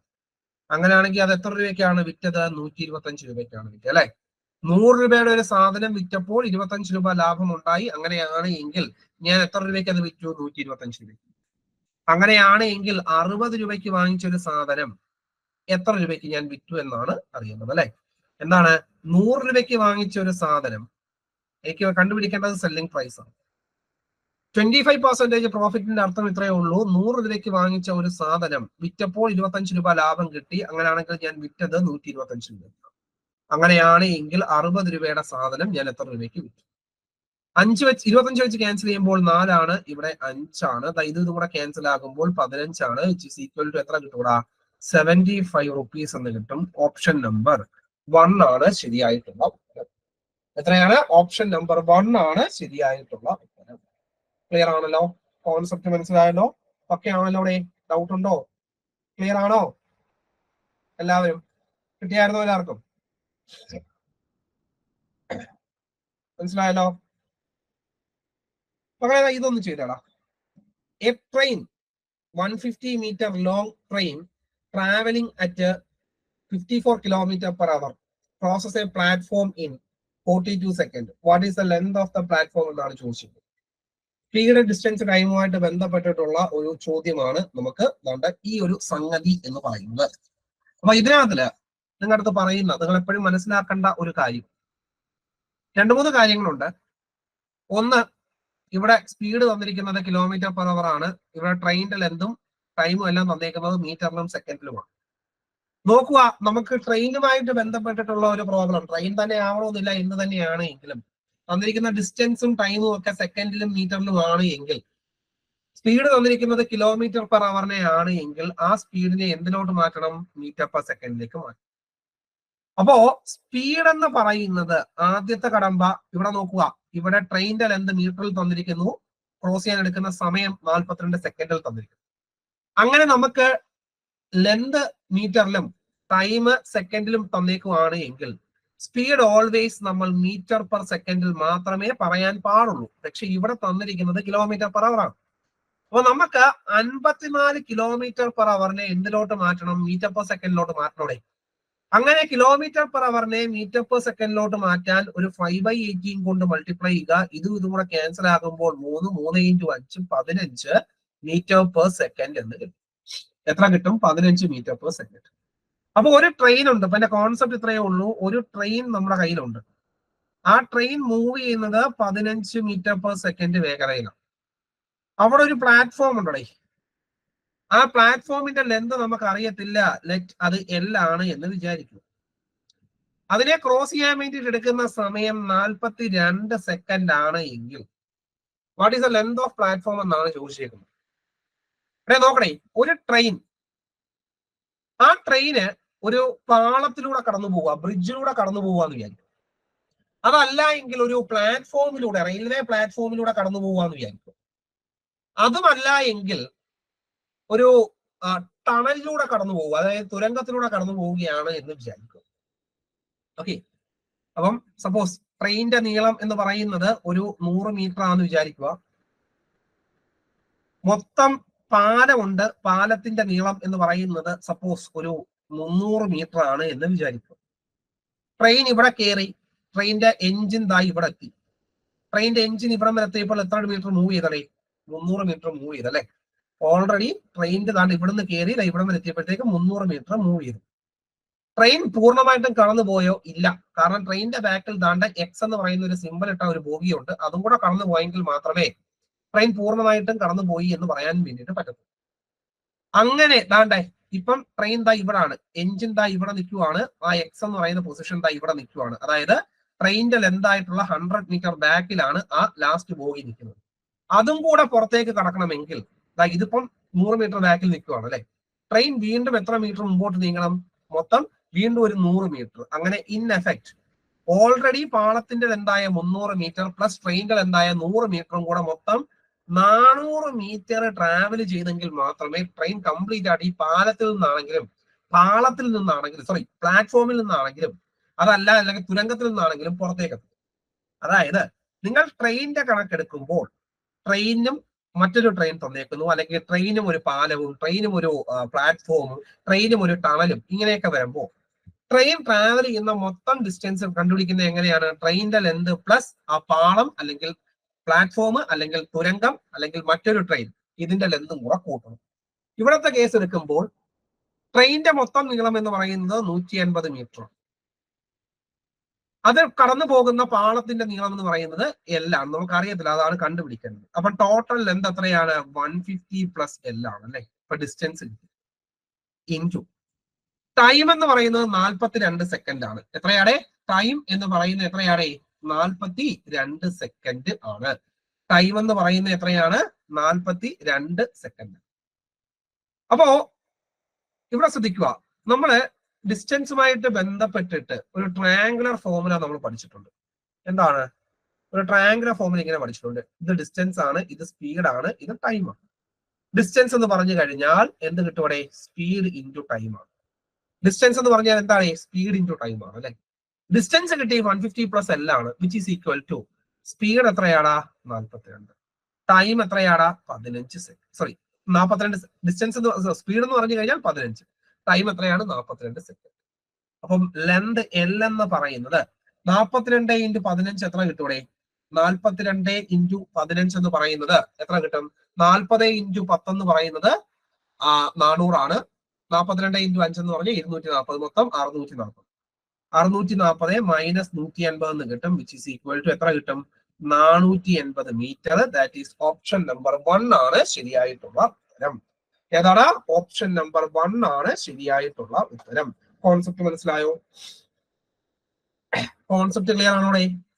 ഡൗട്ട് ഉണ്ടോ? പക്കയാണോ? Any doubts? മനസ്സിലായോ? അപ്പൊ ഇതാണ് എന്തുമായിട്ട് ബന്ധപ്പെട്ടിട്ടുള്ള ചോദ്യം, ഈ ട്രെയിനുമായിട്ട്. അപ്പൊ ട്രെയിനുമായിട്ട് ബന്ധപ്പെട്ടിട്ടുള്ള കണക്ക് വരുമ്പോ ട്രെയിൻ കവർ ചെയ്യുന്നത് നമ്മൾ എപ്പോഴും മനസ്സിലാക്കി വെക്കുക. ട്രെയിനിന്റെ കേസ് വരുമ്പോൾ ട്രെയിൻ കവർ ചെയ്യുന്നത് മറ്റൊരു ട്രെയിനെ ആയിക്കൊള്ളട്ടെ, അല്ലെങ്കിൽ ഒരു പ്ലാറ്റ്ഫോം ആയിക്കൊള്ളട്ടെ, അല്ലെങ്കിൽ ഒരു ബ്രിഡ്ജ് ആയിക്കൊള്ളട്ടെ, അല്ലെങ്കിൽ ഒരു ടണൽ ആയിക്കൊള്ളട്ടെ, എന്ത് തന്നെയാണെങ്കിലും ടോട്ടൽ ലെന്ത് എന്ന് പറയുന്നത് അല്ലെങ്കിൽ ടോട്ടൽ ഡിസ്റ്റൻസ് എന്ന് പറഞ്ഞു കഴിഞ്ഞാൽ നമുക്ക് തന്നിരിക്കുന്ന ട്രെയിനിന്റെ ലെന്ത് പ്ലസ് ഇതിനകത്ത് ഏതാണോ തന്നിരിക്കുന്നത് അതിന്റെ ലെന്തും കൂടെ കൂട്ടുക. അത് രണ്ടും കൂടെ കൂട്ടുന്നതായിരിക്കും അവിടുത്തെ ടോട്ടൽ ലെന്ത് എന്ന് പറയുന്നത്. ക്ലിയർ ആണോ? കോൺസെപ്റ്റ് മനസ്സിലായോ? അടുത്തതായി ക്വസ്റ്റ്യൻ കണ്ടുപിടിച്ചടാ. Find the HCF of 36, 54, 108. അപ്പൊ HCFന്റെ കോൺസെപ്റ്റ് ആണ് നമുക്ക് ആദ്യം മനസ്സിലാക്കേണ്ടത്. HCFന്റെ കോൺസെപ്റ്റ് എന്ന് പറഞ്ഞു കഴിഞ്ഞാൽ നമ്മളെ കയ്യിൽ ഒരു 3 സെറ്റ് ഓഫ് നമ്പേഴ്സ് ഉണ്ട് എന്ന് വിചാരിക്കുക. ഫോർ എക്സാമ്പിൾ ആയിട്ട് പറയുകയാണ് 18 അല്ല, ഒരു 12, 18, ഒരു 24, 12, 18, 24. ഇതിനകത്ത് ഓരോന്നിന്റെയും ഫാക്ടേഴ്സ് ഘടകങ്ങൾ ഞാൻ പോകുന്നത്. 12-ന് 1 വരും, 2 വരും, 3 വരും, 4 വരും, 6 വരും, അതേപോലെ തന്നെ 12 വരും. 18ന്റെ കേസ് വരുമ്പോഴത്തേക്ക് 1 വരും, 2 വരും, 3 വരും, 6 വരും, 9 വരും, 18 വരും. 24 മൾട്ടിപ്ലിക്കേഷന്റെ ഫാക്ടേഴ്സോ 1 വരും, 2 വരും, 3 വരും, 4 വരും, 6 വരും, 8 വരും, 12 വരും, 24 വരും. ഇതാണ് ഇതിന്റെ ഫാക്ടേഴ്സ് എന്ന് പറയുന്നത്. ഈ ഫാക്ടേഴ്സ് എടുക്കുമ്പോൾ കോമൺ ആയിട്ട് വരുന്ന ഫാക്ടേഴ്സ് ഏതൊക്കെയാടാ? 1 എല്ലാത്തിലും കോമൺ ആയിട്ട് വരുന്നുണ്ട് അല്ലെ, 2 എല്ലാത്തിലും കോമൺ ആയിട്ട് വരുന്നുണ്ട്, 3 എല്ലാത്തിലും കോമൺ ആയിട്ട് വരുന്നുണ്ട്, പിന്നെ 6 എല്ലാത്തിലും കോമൺ ആയിട്ട് വരുന്നുണ്ട്. ഏതൊക്കെയാണ്? 1 വരുന്നുണ്ട്, 2 വരുന്നുണ്ട്, 3 വരുന്നുണ്ട്, 4 വരുന്നുണ്ട്, 6 വരുന്നുണ്ട്. ഇതാണ് നമ്മൾ കോമൺ ഫാക്ടേഴ്സ് എന്ന് പറയുന്നത്. എന്താണ് കോമൺ ഫാക്ടേഴ്സ്? ഈ കോമൺ ഫാക്ടേഴ്സിൽ എന്താണ് ഈ കോമൺ ഫാക്ടേഴ്സിൽ ഏറ്റവും വലിയ ഫാക്ടർ, ഈ കോമൺ ഫാക്ടേഴ്സിൽ ഏറ്റവും വലിയ ഫാക്ടർ, ആ കോമൺ ഫാക്ടേഴ്സിൽ ഏറ്റവും വലിയ ഫാക്ടർ ഏതാണ്? 6 ആണ് അല്ലെ. അതിനെ നമ്മൾ വിളിക്കുന്ന പേരാണെന്ന് മക്കളെ HCF അല്ലെങ്കിൽ ഹയസ്റ്റ് കോമൺ ഫാക്ടർ എന്ന് പറയും. അതായത് ഒരു രണ്ടോ അല്ലെങ്കിൽ അത് കൂടുതലോ നമ്പേഴ്സ് നമ്മൾ എടുത്തിരിക്കുന്നു, അതിന്റെ ഫാക്ടേഴ്സ് നമ്മൾ എടുക്കുന്നു. ആ ഫാക്ടേഴ്സിൽ കോമൺ ആയിട്ട് വരുന്ന കുറെ ഫാക്ടേഴ്സ് കാണും. അതിനകത്ത് ഹയസ്റ്റ് ഫാക്ടർ ആണ് എന്തെന്ന് പറയുന്നത്? HCF എന്ന് പറയും. ആ HCF കണ്ടുപിടിക്കാനാണ് പറഞ്ഞേക്കുന്നത് ഇവിടെ. അത് കണ്ടുപിടിക്കാനുള്ള 2 മെത്തേഡ് ഞാൻ പറഞ്ഞുതരാം. ഒന്ന് എല്ലാത്തിലും അപ്ലൈ ചെയ്യാൻ പറ്റുന്ന ഒരു ഷോർട്ട്, രണ്ടും എല്ലാത്തിലും അപ്ലൈ ചെയ്യാൻ പറ്റുന്നതാണ്. ഒന്ന് ഡയറക്റ്റ് ആയിട്ട് ചോദിക്കുന്ന ചോദ്യങ്ങൾക്ക് വരുന്ന ചോദ്യങ്ങൾ എങ്ങനെ ചെയ്യുന്നു, അല്ലെങ്കിൽ അതിൽ ഏത് ക്വസ്റ്റ്യൻസ് വന്നു കഴിഞ്ഞാലും ഷോർട്ട് കട്ട് കണ്ടുപിടിക്കാൻ വേണ്ടിയിട്ടുള്ള അല്ലെങ്കിൽ LCM കണ്ടുപിടിക്കാനുള്ള ഷോർട്ട് കട്ട്. നമുക്കിവിടെ തന്നേക്കുന്നത് 36, 54, 108 എന്നിങ്ങനെയാണ്. 36, 58, 54, 108. ഇത് അതിന് അടുത്തടുത്ത് കിടക്കുന്ന, അടുത്തടുത്ത് ഇൻ ദ സെൻസ് വാല്യൂസ് അടുത്തടുത്ത് വരുന്ന നമ്പേഴ്സ് നോക്കും. വാല്യൂസ് അടുത്തടുത്ത് വരുന്ന നമ്പേഴ്സ് എന്ന് പറഞ്ഞാൽ 36ഉം 54ഉം കൂടി ഒരു 18ന്റെ വ്യത്യാസമേ ഉള്ളൂ. പക്ഷെ ഇവിടുന്ന് ഇങ്ങോട്ടേക്ക് ഒരു 54ന്റെ വ്യത്യാസം ഉണ്ട് അല്ലേ. അപ്പൊ ഏറ്റവും കുറഞ്ഞ ഡിസ്റ്റൻസ് എന്താണ്? 36ഉം 54ഉം തമ്മിലുള്ളതാണ്. ഡിഫറൻസ് 18ആണ്. അപ്പൊ നമുക്ക് ചെയ്യേണ്ട കാര്യം എന്ന് പറഞ്ഞു കഴിഞ്ഞാൽ ഏറ്റവും അടുത്തടുത്ത് വാല്യൂസ് ഏറ്റവും അടുത്തടുത്ത് കിടക്കുന്ന നമ്പേഴ്സിന്റെ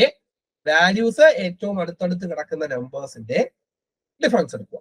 36ഉം 56ഉം തമ്മിലുള്ള ഡിഫറൻസ് എടുക്കുക. ഈ ഡിഫറൻസ് ആയിട്ടുള്ള 18 കൊണ്ട് 36നെ ഡിവൈഡ് ചെയ്യാൻ പറ്റുന്നുണ്ടോ എന്ന് നോക്കുക. 18 കൊണ്ട് 36നെ ഡിവൈഡ് ചെയ്യാൻ പറ്റും, 18 കൊണ്ട് 54നെ ഡിവൈഡ് ചെയ്യാൻ പറ്റും, 18 കൊണ്ട് 108നെ ഡിവൈഡ് ചെയ്യാൻ പറ്റും. അങ്ങനെയാണ് എങ്കിൽ ഈ 18 കൊണ്ട് ഇതിനെ 3നെയും ഡിവൈഡ് ചെയ്യാൻ പറ്റുന്നത് കൊണ്ട് ഈ നമ്പേഴ്സിന്റെ HCF ഏതാണ്? ഈ 18ആണ്. ഈ നമ്പേഴ്സിന്റെ HCF ഏതാണ്? 18ആണ്. എന്താ ചെയ്യേണ്ടത്? നമ്പേഴ്സിനെ ആദ്യം അസെൻഡിങ് അല്ലെങ്കിൽ ഡിസെൻഡിങ് ഓർഡറിൽ എഴുതുക. അങ്ങനെ എഴുതണമെന്നില്ല, നമുക്ക് പിന്നെ തെറ്റിപ്പോകാതിരിക്കാൻ വേണ്ടിയിട്ടാണ് അങ്ങനെ പറയുന്നത്. അസെൻഡിങ് അല്ലെങ്കിൽ ഡിസെൻഡിങ് ഓർഡറിൽ എഴുതുക.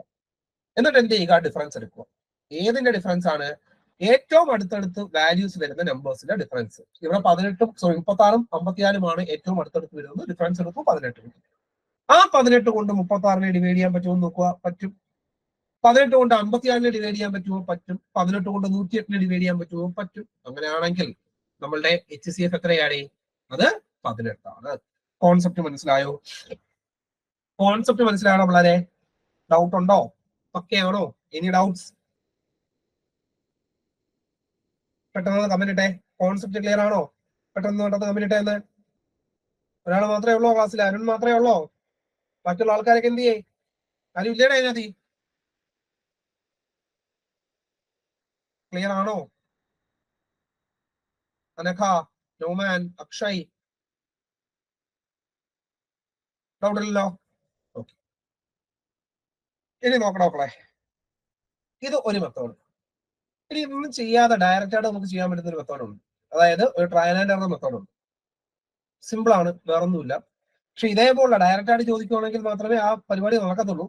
അല്ലാതെ നമുക്ക് വേറെ ഏതെങ്കിലും ഒക്കെ ക്വസ്റ്റ്യൻ തന്നിട്ട് LCM ആൻഡ് HCFനകത്ത് നിന്ന് അല്ലാതെ വേറെ ഏതെങ്കിലും ആപ്ലിക്കേഷൻ ലെവൽ ക്വസ്റ്റ്യൻ തന്നു കഴിഞ്ഞാൽ അത് എന്തുമാത്രം വർക്ക്ഔട്ട് ആവും എന്നുള്ളത് ഡിപ്പെൻസ് അപ്പോൺ ക്വസ്റ്റ്യൻ.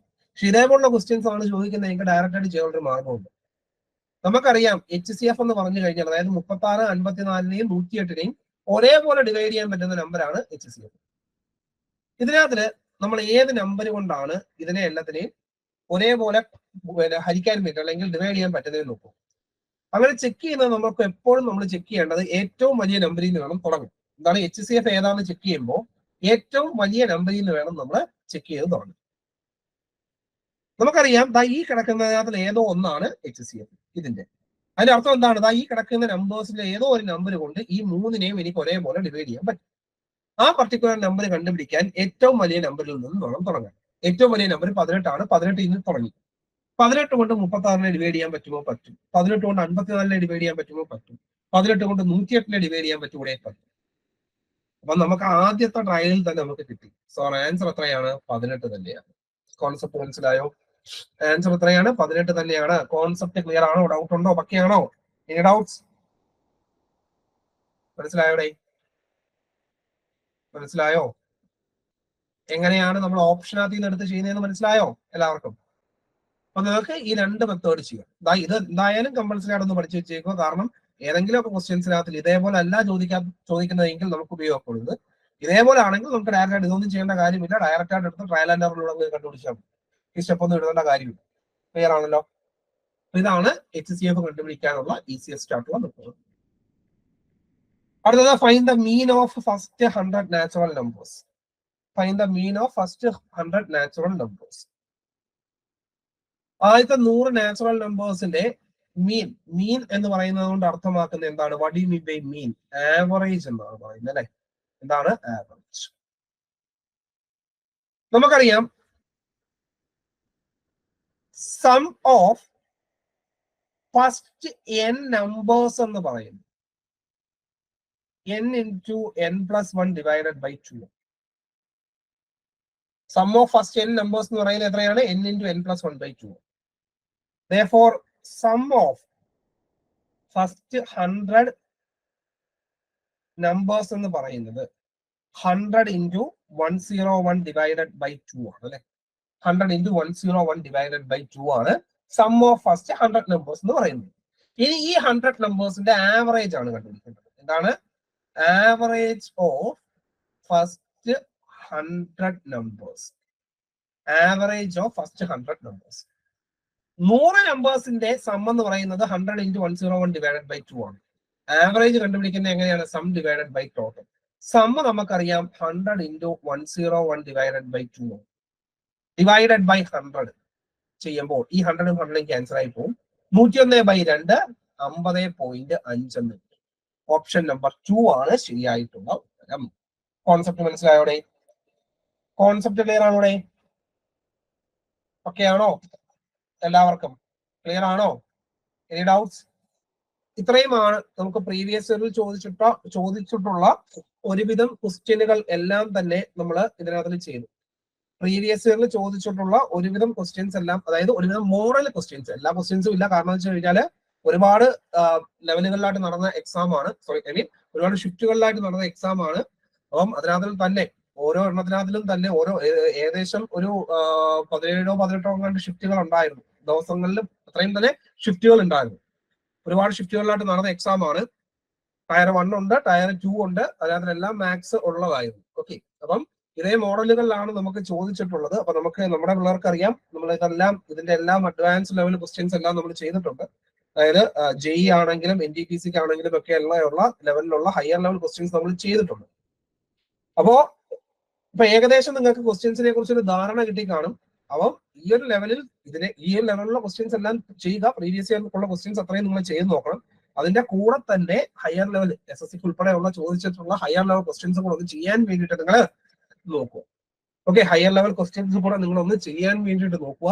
എങ്കിൽ മാത്രമേ നമുക്ക് ആ ഒരു എക്സാം ഇങ്ങനെ അടുക്കാറായി. ജൂൺ അല്ലെങ്കിൽ ജൂൺ അവസാനം അല്ലെങ്കിൽ ജൂലൈ ആദ്യമൊക്കെ നമുക്ക് എക്സാംസ് നമുക്ക് പ്രതീക്ഷിക്കാം.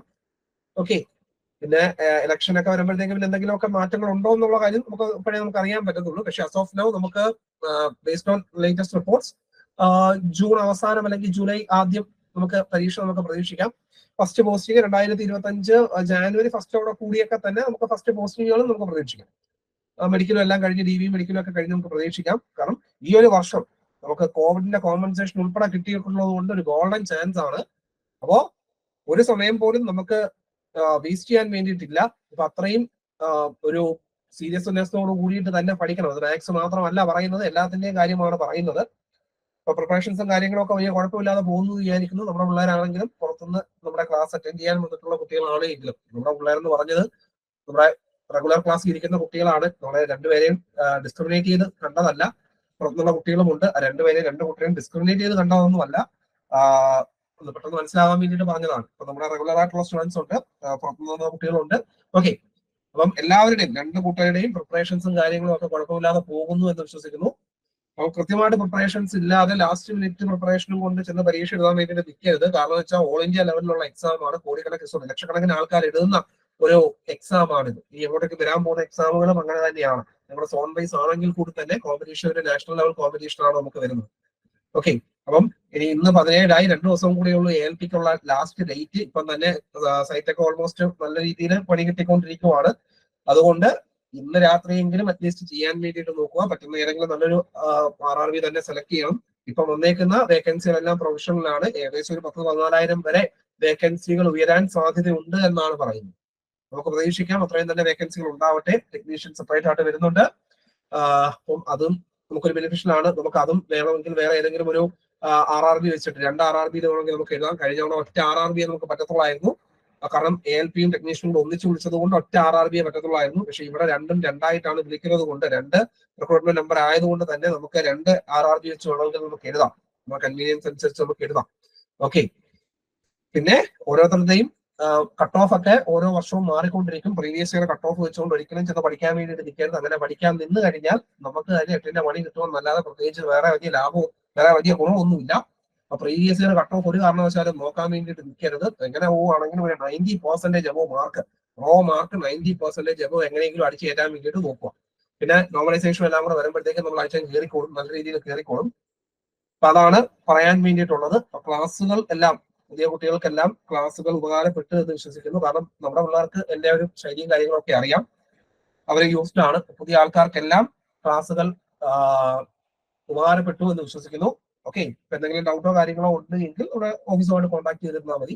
റിഗാർഡിങ് നമ്മുടെ ഇതിനെക്കുറിച്ച് റിക്രൂട്ട്മെന്റിനെ കുറിച്ചാണെങ്കിലും അല്ല നിങ്ങൾക്ക് സബ്ജക്ട് വൈസ് ആയിട്ടുള്ള ഡൗട്ടുകളാണ് എങ്കിലും എല്ലാം ഓഫീസുമായിട്ട് ഒന്ന് കോൺടാക്ട് ചെയ്താൽ നമ്മുടെ മെന്ററുമായിട്ട് കോൺടാക്ട് ചെയ്തിരുന്നാൽ മതി. അപ്പൊ നമുക്ക് നമ്മുടെ ക്ലാസ് തൽക്കാലത്തേക്ക് വൈൻഡപ്പ് ചെയ്യാം. അപ്പം പ്രീവിയസ് ഇയർ ക്വസ്റ്റ്യൻസ് ഒക്കെ എടുത്ത് കൃത്യമായിട്ട് ചെയ്ത് നോക്കുക. ഡൗട്ടുള്ള കാര്യങ്ങളൊക്കെ നമുക്കൊന്ന് അയച്ചു തരിക. അപ്പം സമയം കിട്ടുന്നതിനനുസരിച്ചിട്ട്, സമയമാണ് പ്രധാനമായിട്ടൊരു പ്രശ്നമായിട്ട് നിൽക്കുന്നത്. അപ്പൊ സമയം കിട്ടുന്നതിനനുസരിച്ചിട്ട് കാണുന്ന എല്ലാം ഞാൻ റിപ്ലൈ ചെയ്യുന്നുണ്ട്. ഓഫീസിൽ നിന്ന് വരുന്നതിനെല്ലാം ഓൾമോസ്റ്റ് എല്ലാം ഞാൻ റിപ്ലൈ ചെയ്യുന്നുണ്ട്. ചിലതൊക്കെ ചിലപ്പോൾ ഒന്ന് മിസ്സായി പോകും. അതുകൊണ്ടാണ് ചിലർക്കൊന്നും ചിലപ്പം കിട്ടാത്തത്. ഓക്കെ, ഞാൻ പരീക്ഷയ്ക്ക് പ്രിപ്പയർ ചെയ്തുകൊണ്ടിരിക്കുന്നത് കൊണ്ട് ചിലപ്പം കുറച്ച് ബിസി ആയിട്ടിരിക്കും. അപ്പം നമുക്ക് തൽക്കാലത്തേക്ക് നമ്മുടെ ക്ലാസ് ഒന്ന് വൈൻഡപ്പ് ചെയ്യാം. അപ്പൊ ശരി, നമുക്കെങ്കിൽ മറ്റൊരു ക്ലാസ് നമുക്ക് വീണ്ടും കാണാം. ഓക്കെ.